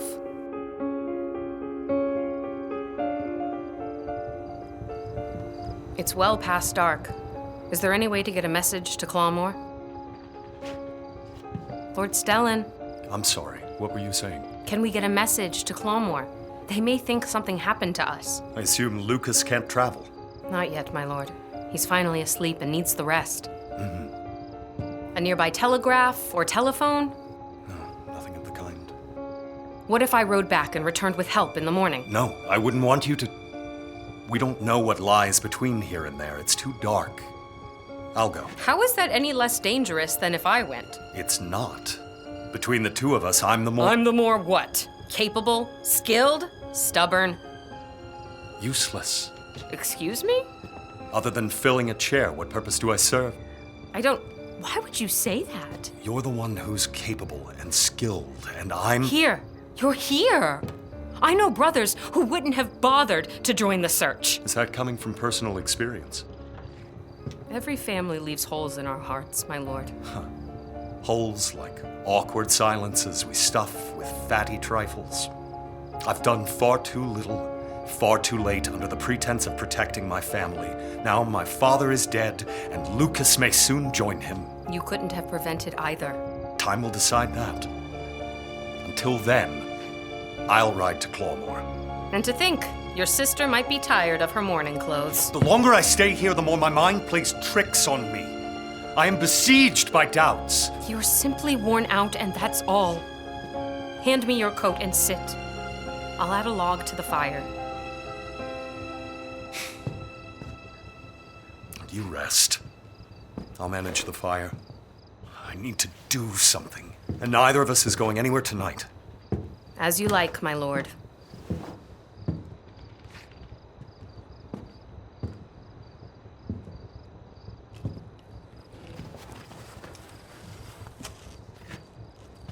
Forgive my prying, but I'm genuinely curious. How does a historian know how to amputate a leg? Crown Hall College would have you believe guild scholars possess mastery over every subject. And the reality? I happen to travel in some unusual circles. Circles that sever limbs from bodies. Not exactly. Not exactly isn't a no. It isn't. No, it isn't. I'm affiliated with some people who, because of their research, encounter ruin more frequently than most. So ruinologists? Not exactly. Not exactly. Think of them more like archaeologists, genealogists, and archivists who specialize in the effects of ruin on our history. And you? Just a historian. Huh. I vaguely recall someone declaring they were more than a historian before ordering me to get the axe. I have no recollection of that. None. I may have gotten a bit carried away. Confidence suits you. And a smile suits you. I feel guilty for smiling with Lucas weighing on me, knowing this was my fault. He chose to run. It's more than that. What has you so preoccupied? Cassius and I came to an agreement. He's coming to Clawmoor to finalize the details. And? I'll declare myself Baron long enough to sell the manor to the Daras. We settled on a reduced price to compensate him for the trouble. Josephine will have the necessary funds to live in Grandhurst, while the remainder will go to Rodina and Lucas. As for me, I'll reside with family at Amsdale or Rail Park. What about the true folk? I hope Cassius will keep them on. I see. You're skeptical. This all sounds a bit too tidy. Not when everyone's interests are aligned. Her ladyship made a strikingly similar remark to me, albeit with Lucas as Baron. So, forgive me if I question your aligned interests. We assumed Lucas would be the last holdout for the sake of Rodina. That doesn't appear to be the case anymore. But your mother, the ghost. It must be difficult when... No, it isn't her. Still, it's an echo of her pain. It's ruin. No more, no less. I've already taken care of it. Wait, she's gone? How is that possible? We burned the bed she died in. My father wasn't able to part with it, but with him... And now you look distraught. Have I upset you? I'm just taken aback. I didn't expect it to happen so quickly. And this is what you want? I want a purpose. My father poured his into Josephine, Rodina shoved hers into Lucas, and my mother died before she could give me mine. Please tell me what I've done to upset you. You haven't upset me. I only thought I would have more time. You have my word we'll honor your contract and provide a reference before you go. I don't think I can expect a reference from Lady Clawmoor after this. Come tomorrow, I will be Lord Clawmoor, and she will be a dowager. I assure you, Miss Quinn, no matter the developments, I am committed to your welfare.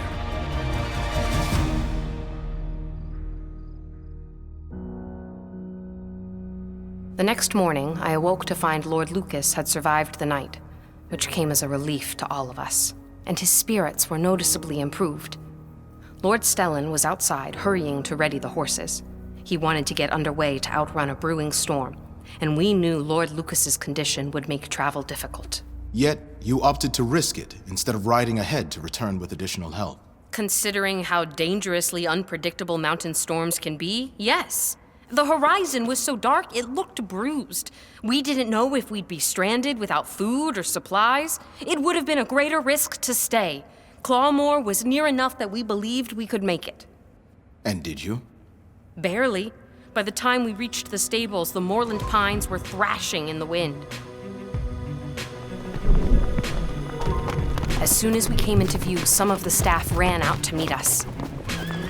This storm's a howler, my lord. We're battening down and need to get the horses inside. Go fetch some help for Lucas. What's happened to him? As the stable hands helped us off the horses, there was a sudden flash and clap of thunder loud enough to shake the ground.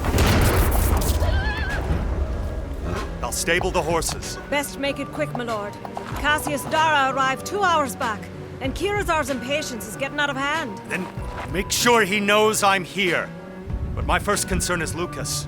Of course, your lordship. We made it into the stables just as the storm broke and rain smashed down on us. Agatha! Harry! I waited up last night, worried something had happened. I thought you might have, but we're here now. Yeah. Lord Stellan, Kirazar is... We need to speak. Immediately. Right there. Mr. Dara is eager to see matters concluded. And he'll continue to wait until I can ensure the horses are safe. Challenging Mr. Dara's patience would be a mistake. An irritated buyer tightens the purse strings. I don't think the electricity is going to hold. Lord Stellan, the true folk can manage this. Go. Fine. Lead on. This way, sir.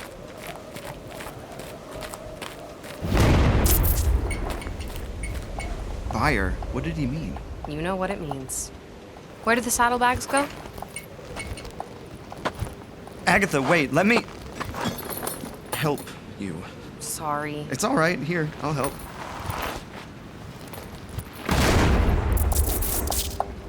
Oh, I think you're right about the power. Mrs. Bryant will make sure everyone has candles. Wait, where did this key come from? I'm not sure. Let me see it. But you recognized the key immediately, didn't you? It looked familiar. And when the footman asked who it belonged to, you said, I told Perry that I thought it was the key to my room. When in fact, it was the key to where, Miss Quinn? The east wing, where we had locked the ghost of Cordelia Valgrieve. Lord Stellan had it with him in his bag. In other words, you lied. I was mistaken. So mistaken that while the household was distracted with the storm and Mr. Dara and Lord Lucas, you decided to pay another visit to the East Wing. I may have done that. Please realize I had no choice. No choice? I needed to know if what Lord Stellan said was true, that they had expelled Cordelia's ghost from Clawmoor. Ah, needed, of course.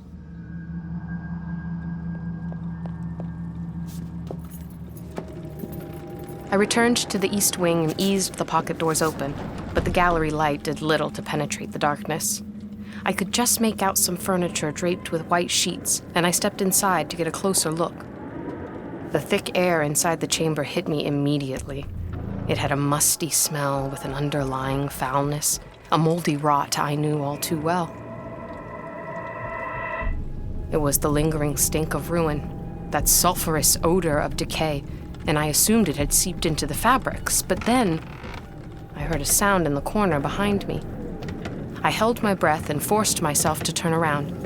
In the corner was a small, chestnut-colored rocking horse, rocking back and forth as if a child was riding it. Slowly, I took a step toward the door, but as soon as I moved, the rocking horse stopped.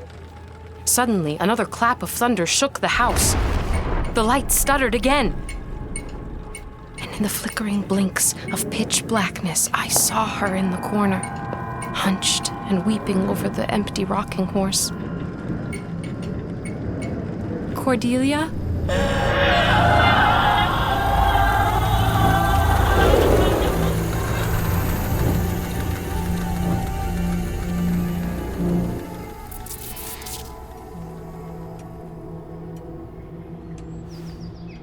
Is this tender? Oh, yeah. Oh, yes. Very. My apologies, Lady Clawmoor. And here? Yes. Though, not as much. That's a good sign. Are you sleeping? Some. No, she isn't. And your appetite? As sparing as the finches. Enough, Tiberius. You saw me eat last night. Don't listen to him, Doctor. He thinks I'm dying. You've been like this for a week, Cordelia. She gets winded from talking, gasping after a flight of stairs. Have your cook focus on broth-based soups with a meaty bone stock. I also recommend the staff prepare a bedroom on the first floor. If the stairs exhaust you, let's avoid them. Nothing else? I'm going to prescribe you a syrup for the pain. It's important you stay in bed. I'll leave instructions with your lady's maid. In the meantime, try to get some rest, Lady Clawmoor. Thank you, Doctor. Now, if you'll excuse me, I plan to convince your husband to show me his newest trophy. Heard he brought down a heart of 10. A magnificent beast. It's very beastly indeed. Come, it's in my den. I spent 3 days glassing deer from the ridge. I'd almost packed it in, but something told me to wait.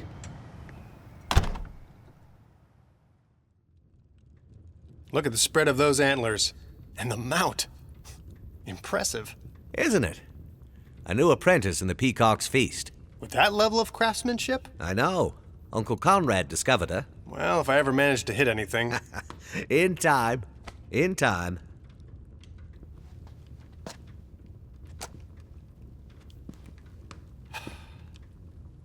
Listen, I wanted to discuss Lady Clawmoor's condition with you privately. Yes, bed rest, and I'll make sure she has all the bone broth she could ever want.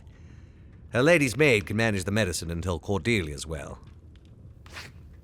It's ruin, Lord Clawmoor. And the syrup I prescribed is poison. What? That's not possible. You don't know what you're saying. I'm sorry, but I do. You need to isolate her immediately. I suggest somewhere on the first floor so you don't alarm her. You're the one being alarmist. It's not ruin. Then you'll take everything she's come into contact with, her clothes, bed sheets, hairbrush, everything, and burn it. I am not doing that. Yes, you are. What exactly are you saying? Lord Clawmoor, your wife is dying. Get out. We've seen the ruin ravage entire estates. If you're not careful, it will kill you, your children, and your entire staff. You must burn all of her belongings and then... And then what? What, man? It is entirely within your power to make the rest of her life short and peaceful or long and terrible. I'm not killing my wife. Tiberius, we've seen how horrific it can become. I'm not killing my wife. We have no way of predicting what this could become. Her mind could go. She could exhibit monstrosity. This is ludicrous. She will kill you, your children. I'm not taking Josephine and Stellan away from her. You must. You must do this. I am not killing my wife! Go! Go back to Crown Hall. You're a charlatan and a fraud. I'm so sorry. So very, very sorry. Move her downstairs into a chamber that can be cut off from the rest of the manor. I recommend a spoonful of syrup every... Shut up! Shut up! I am not doing that! A spoonful of syrup every 4 hours and include it in her soup. In about 2 days' time... No. You're a liar. And I am not giving my wife your bottle of snake oil. Your lordship, don't... That is what I think of your medical advice, Doctor. Now, get out. I'll have someone bring another bottle in the morning. Please, Tiberius. Think of your children. Get out!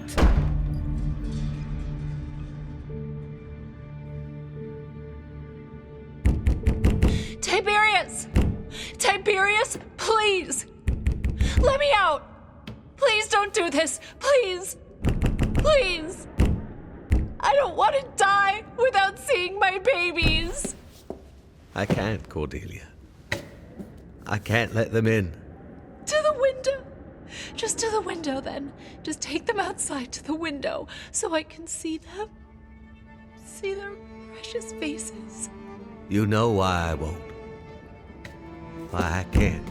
Why do you hate me? I don't hate you. I love you. I love you more than... You're pathetic. Weak and pathetic and heartless. Let me see my children. No! I want them to remember you before you became this. Yes. Yes, yes, of course. I'm sorry. I'm so sorry. I'm just so afraid. I don't want to die alone. I don't want to die without a hand to hold. I know. Please don't make me die alone. Just open the door. My sweet husband, just open the door one last time so I can say goodbye. Just this once. I've loved you since the first time I saw you. Your smile, your laugh. Please. All the birds. Please, Tiberius. So many birds. I'm begging you, don't do this. I'll always remember the softness of your hair. Twirling strands between my fingers. The slope of your neck. The warmth of your skin. The kindness of your eyes. My screams, my pleading, the touch of your hand. The torture you're putting me through. You'll remember this cruelty for the rest of your life. Please stop. Let me see my children. Please stop, Cordelia. I want to say goodbye to Josephine Just say and you love Stellan. me too. I want to kiss them on their cheek. I can't. What a diabolical cruelty to lock me in the nursery surrounded by their toys. You told me it was so they could visit me and play. That was a lie. You are a lie. You've left me with nothing. I have no one. You did everything but kill me. Why didn't you kill me? I didn't want to break your heart. Why couldn't you kill me? I love you, Cordelia. Kill me! I love you. Kill me! Please say you love me too. Kill me!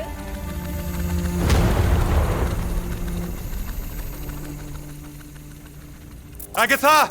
Agatha! Agatha, get up! Get up!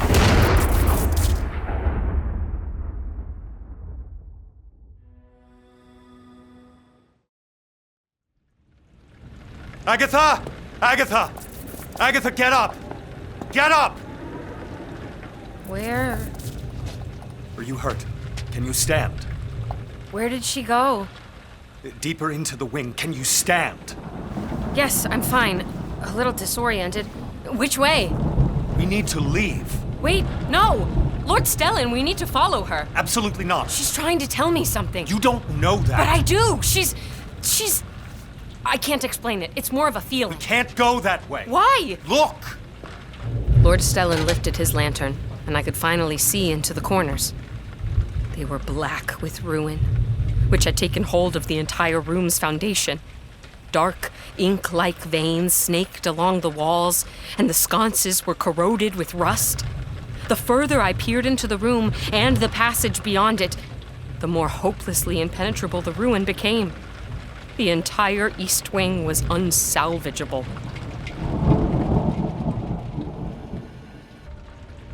We need to go, and then I'll explain. Please come with me. It's everywhere. Agatha! Now! This is staggering.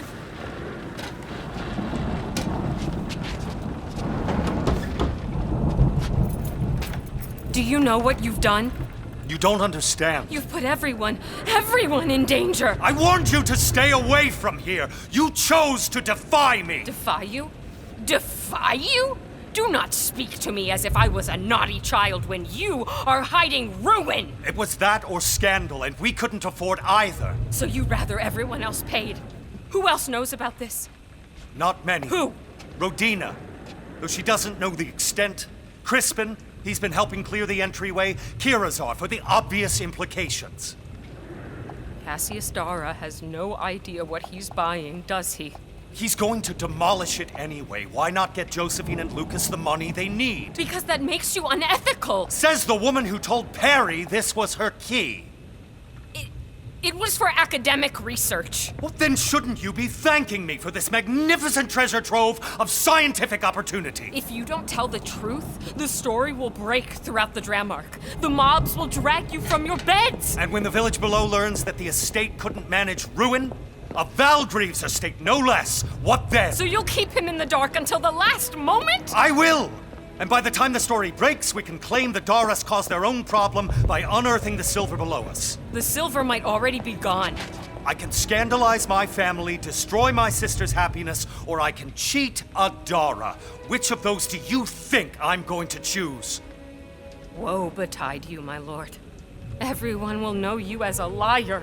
Do you have any idea how desperately I wish I had stood up to my father when his will failed him?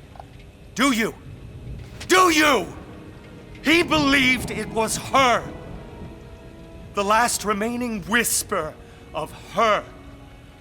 And he could not say goodbye. What about everyone else? You couldn't defend them? He was my father. Call me weak, call me cowardly. It was the choice I made, and you cannot comprehend the depths of my regret. This world is lamentably void of decent people. I need you to be one of them. Why does it matter to you? Because I need you to be different. Because... Why? Because... Say it! Because I have feelings for you! I mean... I did have feelings for you. Until you saw me for who I really was.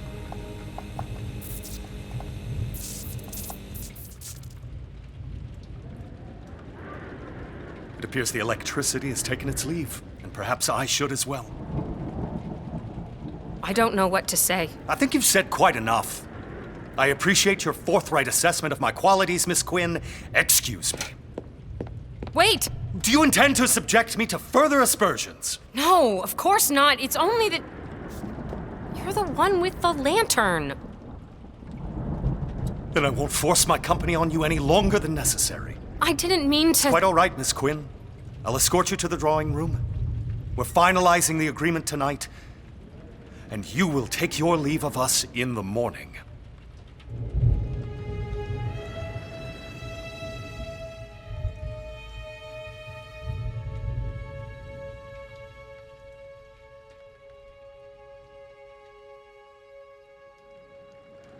My offer is more than generous, considering the circumstances. You have the unique talent of making robbery sound like charity. Call it mercy. Be grateful I'm letting this family leave with what dignity they have left. Gentlemen. Ah, at long last, Lord Clawmoor condescends to join our modest assembly. And not a moment too soon. The well of Cassius's and Kirazar's scathing remarks ran dry 10 minutes ago. Your tolerance for boredom is nothing short of heroic, Josephine. What is she doing here? Lady Clawmoor, Dowager. My apologies. Dowager. I'm so sorry for what happened to Lord Lucas. Spare me your hollow apologies. Mother, please. She took your leg, and with it, your title. No, Rodina, I took those. A conspiracy of schemers, then. Mother, you need to stop. We are family, and I want you to be part of that family too, genuinely. I wanted Stellan to have the title. My leg, well, I'm responsible for that too. And I'm at peace. Do you hear me? I am at peace. Please, let it suffice. Oh, Lucas, such naive sentimentality. You have always been too sweet. Very well, I'll retake my seat at my son's request. But be aware, Miss Quinn. Every courtesy bears a cost. Are these the agreements? What are you doing here? I got turned around in the dock. Can I help with the candles? Tapers are in the box, candelabras are there. I owe you an apology, Perry. I wasn't entirely honest with you earlier. Oh? In the stable, that key you found? It wasn't for your room. You knew. It was for an older part of the manor. Why didn't you say something? I trusted you had a good reason for it. I'm sorry. I should have been more honest. You should have, but you weren't. Hand me that candelabra. I didn't want you to get dragged into my... What were you doing? I was... well... Right. Keep your secrets then. But be careful trying to pull one over on the staff. This sale has everyone on edge. I know, and I apologize. It was unfair of me, especially when you've been such a good friend. Ah, friend. Mm-hmm. I need to set these up. Of course. But you can trust me. I hope so. Best of luck to you, Agatha.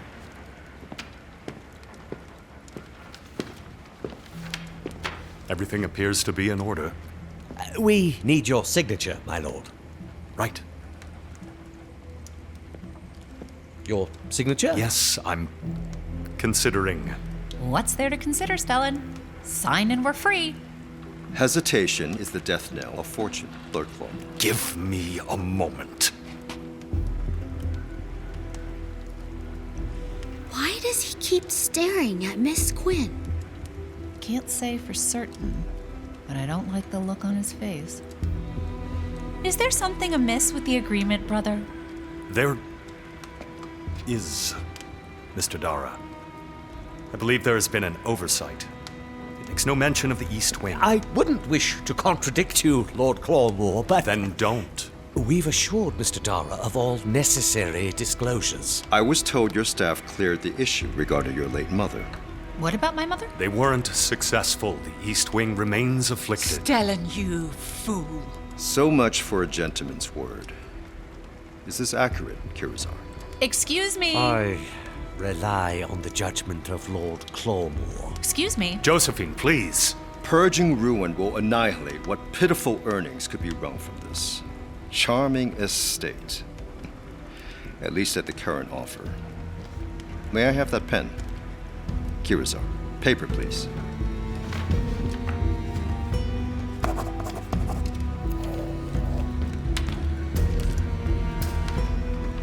My new offer, however, could resolve the issue.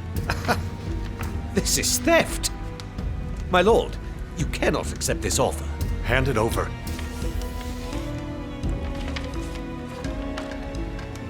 A third of the price. You expect me to take this seriously? We can't move to Grandhurst on that. That is my offer if you want me to purchase sight unseen. However, if you would allow my true folk to inspect that area, I'm sure we could agree on a more commensurate price. Which could add months to the sale. A shame, I know. We had an agreement, Cassius. You said Inez and I would have enough to leave. That was before the ghost of your mother nearly killed me. What are you talking about?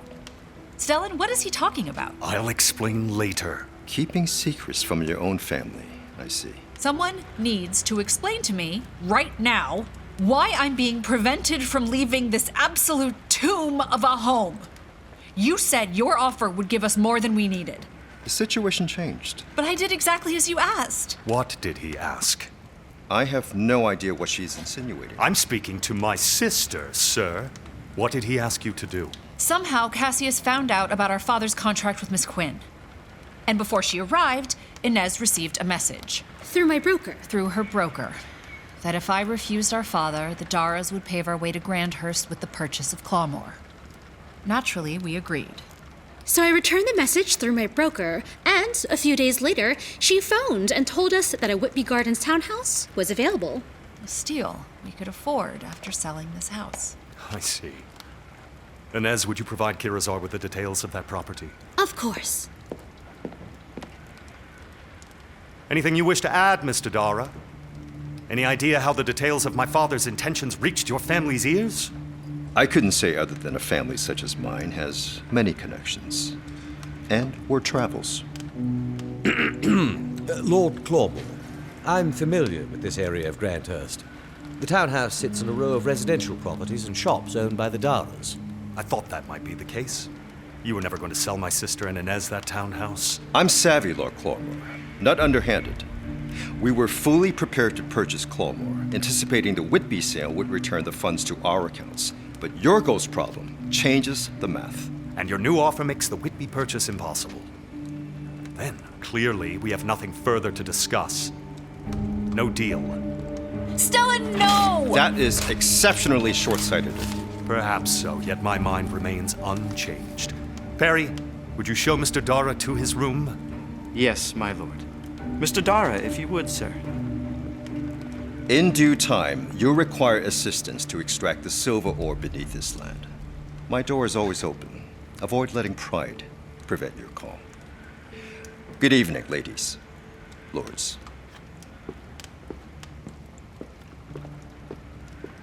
I believe I've seen all I can manage, and Lucas looks unwell. Will you let me help you to your room? Yes, please. Thank you, Mother. Stellan, Josephine, whatever I can do to help, all right? Thank you, Lucas. Rest well. I'll never escape this cage. I love you so much, Josie. You'll always be my home, regardless of where we live. I can manage anywhere as long as I have you, and 2 or 3 staff, maybe a balcony, probably a balcony. My love for you is as boundless as the sky and as steadfast as the stars, braving life with only a few staff and a single balcony. This is how I know you truly love me. But Clawmoor, why does it feel like it won't let me go? If you'd indulge me, I think I can offer some insight and a solution. And what insights were those, fellow Quinn? What solution did you provide? During my encounter with Cordelia's apparition, the vision, in it, she begged to see her children, to say goodbye. The barons of Clawmoor, neither Lord Tiberius nor Lord Stellan, ever told Lady Josephine about the East Wing or the ghost. And I was convinced that a visit from the siblings would grant their mother closure, potentially freeing her residence from Clawmoor Heights. Did this solution prove accurate? To my great disappointment, I could not say. That night, I had wounded Lord Stellan's pride, and he insisted on my departure the next morning. But you had a basis for your theory, which brings us to the point of this inquiry. Have you contributed several scholarly articles to the Rossi Institute on the subject of royal estates during the Sovereign era? I have. As is customary in academic scholarship, you are required to substantiate your research. Do you typically include a list of sources? I do. Many of them primary? As well as some secondary. Have you ever fabricated a source citation? That depends how you define fabricate. If you... Invent, concoct, falsify, devise, twist reality to mislead. Do not play games of semantics, Miss Quinn. Let them hear it from you. It's time. Regrettably, yes. I have. What could possibly justify your actions? Because I knew the Guild would be skeptical of the genuine sources. And what sources would that be? The ruin. Some of these ghostly entities have insights. They can show us glimpses of the past, a reflection of a moment. Fellow Quinn, are you asserting that your historical documentation is based on communications with ghosts? It's unconventional, I admit. However, I have theorized that the ruin can capture time like a photograph. These ghosts are incredibly valuable sources of information about our past. Silence! I demand silence! Scholars, please! We have lost so much already, and I always corroborate and verify the facts. As misguided as you are, I did state that I would be lenient in my resolution. Let's be clear. Your approach is beyond ill-advised. It's indefensible. Master Rossi and I agree your actions justify your immediate unbonding. However, silence, please.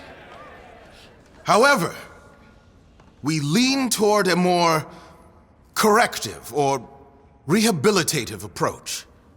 If fellow Quinn apologizes for her actions, discontinues her ruinology, and accepts a demotion to apprentice, she can remain in the Guild.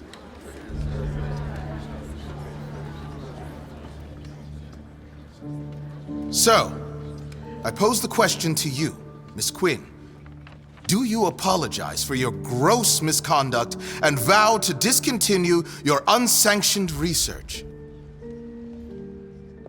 The ruin is at our doorstep, and with it, obliteration. It advances, relentlessly erasing everything we've ever loved, everything we've ever been. My actions may seem reckless, to some of you like madness. Yet, how can we ignore the stark reality that surrounds us and pretend all is well? The academic traditions of old offer no salvation or solace or solution. If communicating with ghosts can reveal crucial knowledge that aids us in our final hours, I stand by my convictions. To be forgotten is a fate I cannot accept, not for me, not for any of us. And it's this prospect of being erased from memory that drives me to these lengths. The tram mark is all we have left, this tiny, fragile scrap of land. Isn't it our duty to explore every avenue for survival? Enough with the speeches, Miss Quinn.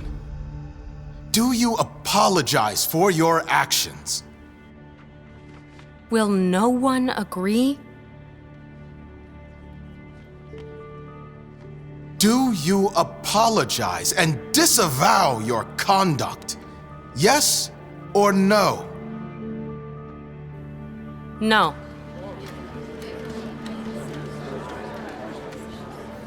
Crown Hall College has always held its members to the highest standards of integrity and scholarship. Your actions jeopardize our reputation and credibility. They cannot be overlooked. Due to the violation of our core principles and the breach of trust your conduct represents as Vice Chancellor, I revoke your bond with the Guild, effective immediately. I dissolve your titles, void your contracts, and rescind your access. Agatha Quinn, your bond with us is hereby broken. And with that, we conclude this inquiry. Open the doors, please. Apprentice Novak, you may stop recording. And would you request transportation from Miss Quinn? Yes, sir, of course.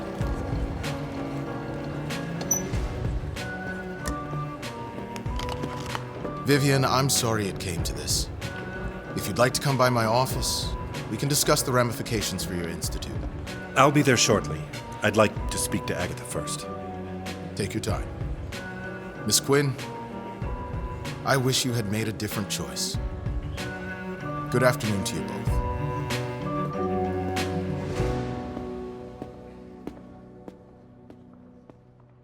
You understand why I couldn't disavow my actions, right? I do. And I hope you understand why I couldn't keep your conduct a secret. I do. I had to think of your colleagues. We'll see if the Rossi Institute survives the scandal. I should have said something sooner, gone through the proper channels. The path ahead is yours to shape. I'll help where I can, but you know I'll be limited in it. I know. It's all right, Vivian. I always knew this was a possibility. I'm just sorry I disappointed you. You're an excellent historian, Agatha. Crown Hall will suffer the greater loss. Ah, Dowager Baroness. I'm sure you're relishing this turn of events. Did the smile on my face give it away? I wouldn't claim to take pleasure in it. It's always a touch sad when someone so clever falls so far, but it does seem like an equilibrium has been restored between us, Miss Quinn. Tit for tat. A title for a title. I never meant to hurt you, Redina. Only help. Dowager Clawmoor, you mean? No, I don't. Being unbonded has its privileges. Now, if you'll excuse me.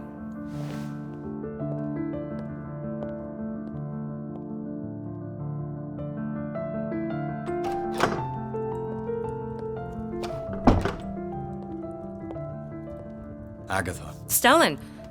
Apologies. I didn't mean to startle you. They let me in and said you were no longer a concern of the guild. That is accurate. I'm unbonded now. But that's... They can't. How dare they? Who do I need to... It's done, Lord Clawmoor. It's done. Why are you even here? You didn't get my letter. I did. I just... Ah. You read it, then? I see. I've intruded. Wait, no! Don't go. I haven't read it. Oh?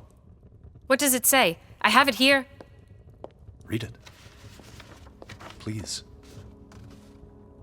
My dearest Miss Quinn, word has reached me of your summons to Crown Hall College, a maneuver I suspect is my stepmother's doing. I travel there at once to counter whatever threat she poses, hoping you may return to your studies free of us.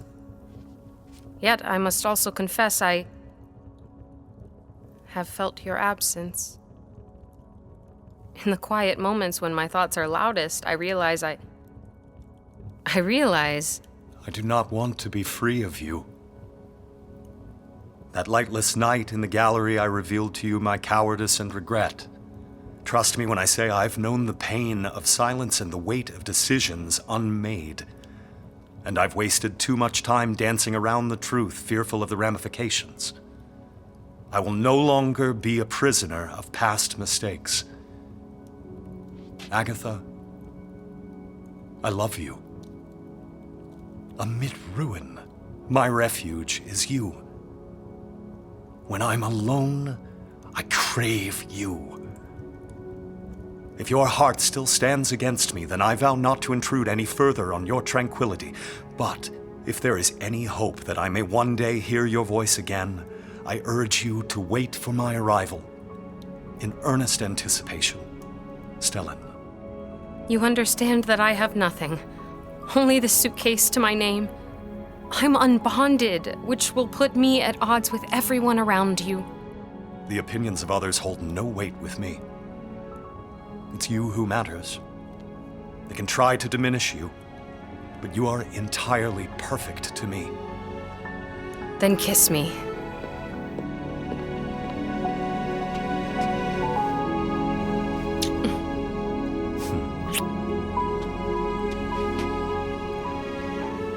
Come to Clawmoor with me. And what then? We'll find out together.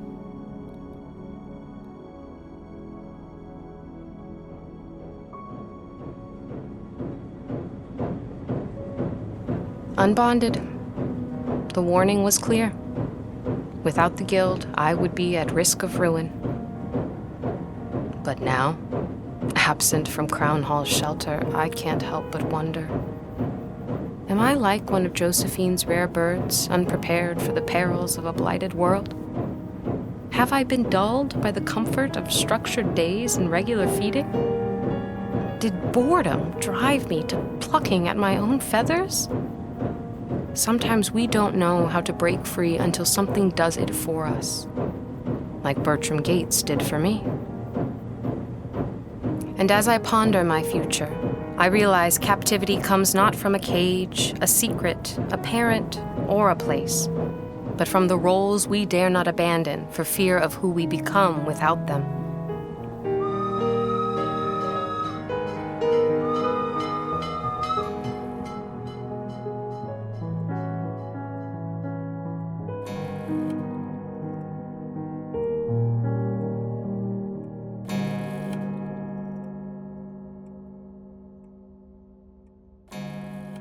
I remember saying goodbye, and then never seeing her again.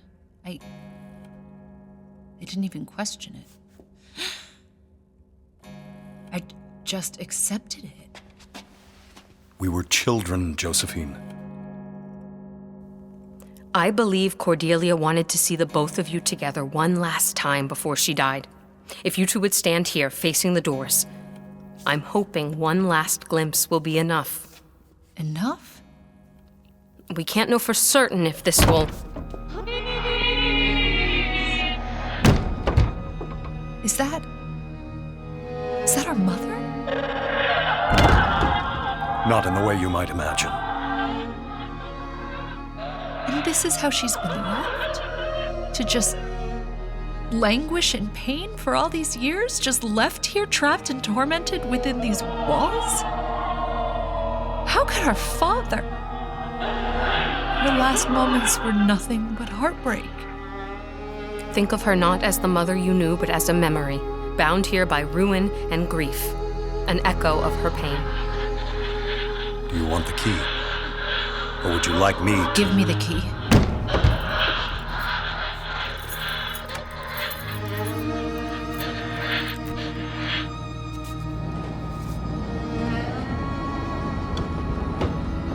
Cordelia, framed by the open doors, gazed upon her children one last time. Mother?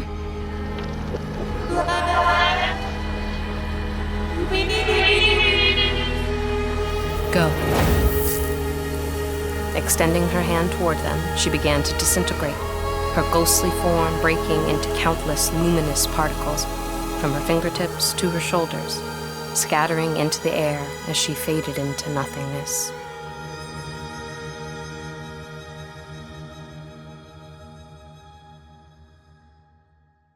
The next morning, I joined the family for breakfast, no longer a true folk for hire, but as a welcomed guest.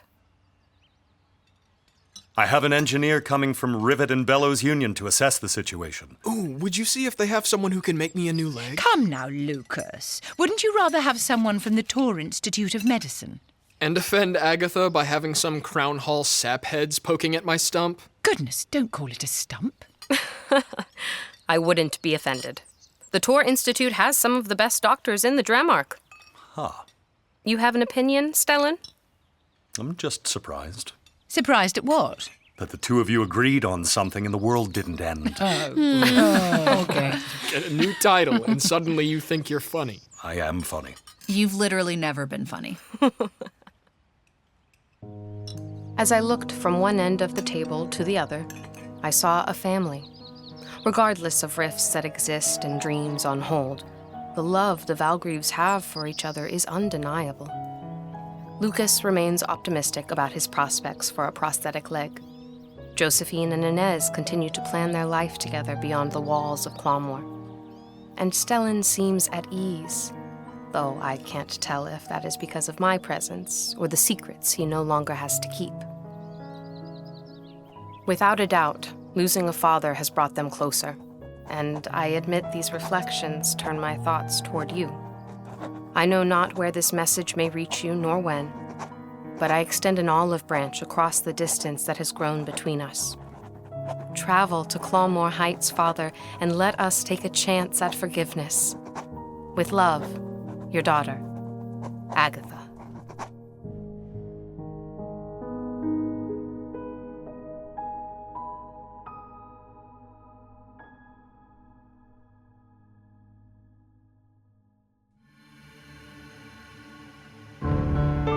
Clawmoor Heights stars Kate Siegel, Indira Varma, Byron Mann, Shannon Uphold, Jay Sullivan, Sean Patrick Judge, and Jovan Jackson. Additional performances by Ian Gallagher, Kyle Clark, Mark Meer, Andrew Biss, Ruddy Cravens, Callina Anderson, Michelle Wynn Bradley, Julie Oliver-Touchstone, Dain Geist, Kara Greenberg, Kristen Herink, and Destiny Mosely. Written and directed by Rachel J. Wilkinson. Executive producer, Paxton Galvanic. Senior project manager, Lee Cook. Original music composition by Brian Michael Fuller. Recorded by Mark Zamora at Lucky Run Studio. Additional recording provided by Mosaic Audio, Clean Cuts Studios, The Village Studios, Wolf Willow Studio, and Out Loud Audio. Dialogue editing by Kay Wilder and Rachel J. Wilkinson. Sound design by Kay Wilder and Rachel J. Wilkinson. Mix and mastering by Brian Michael Fuller. Artwork by Ephraim Palacios, Evan McKenzie, and Andy Foltz. Clawmoor Heights is a Studio Hermitage production. Visit us at ourbrilliantruin.com.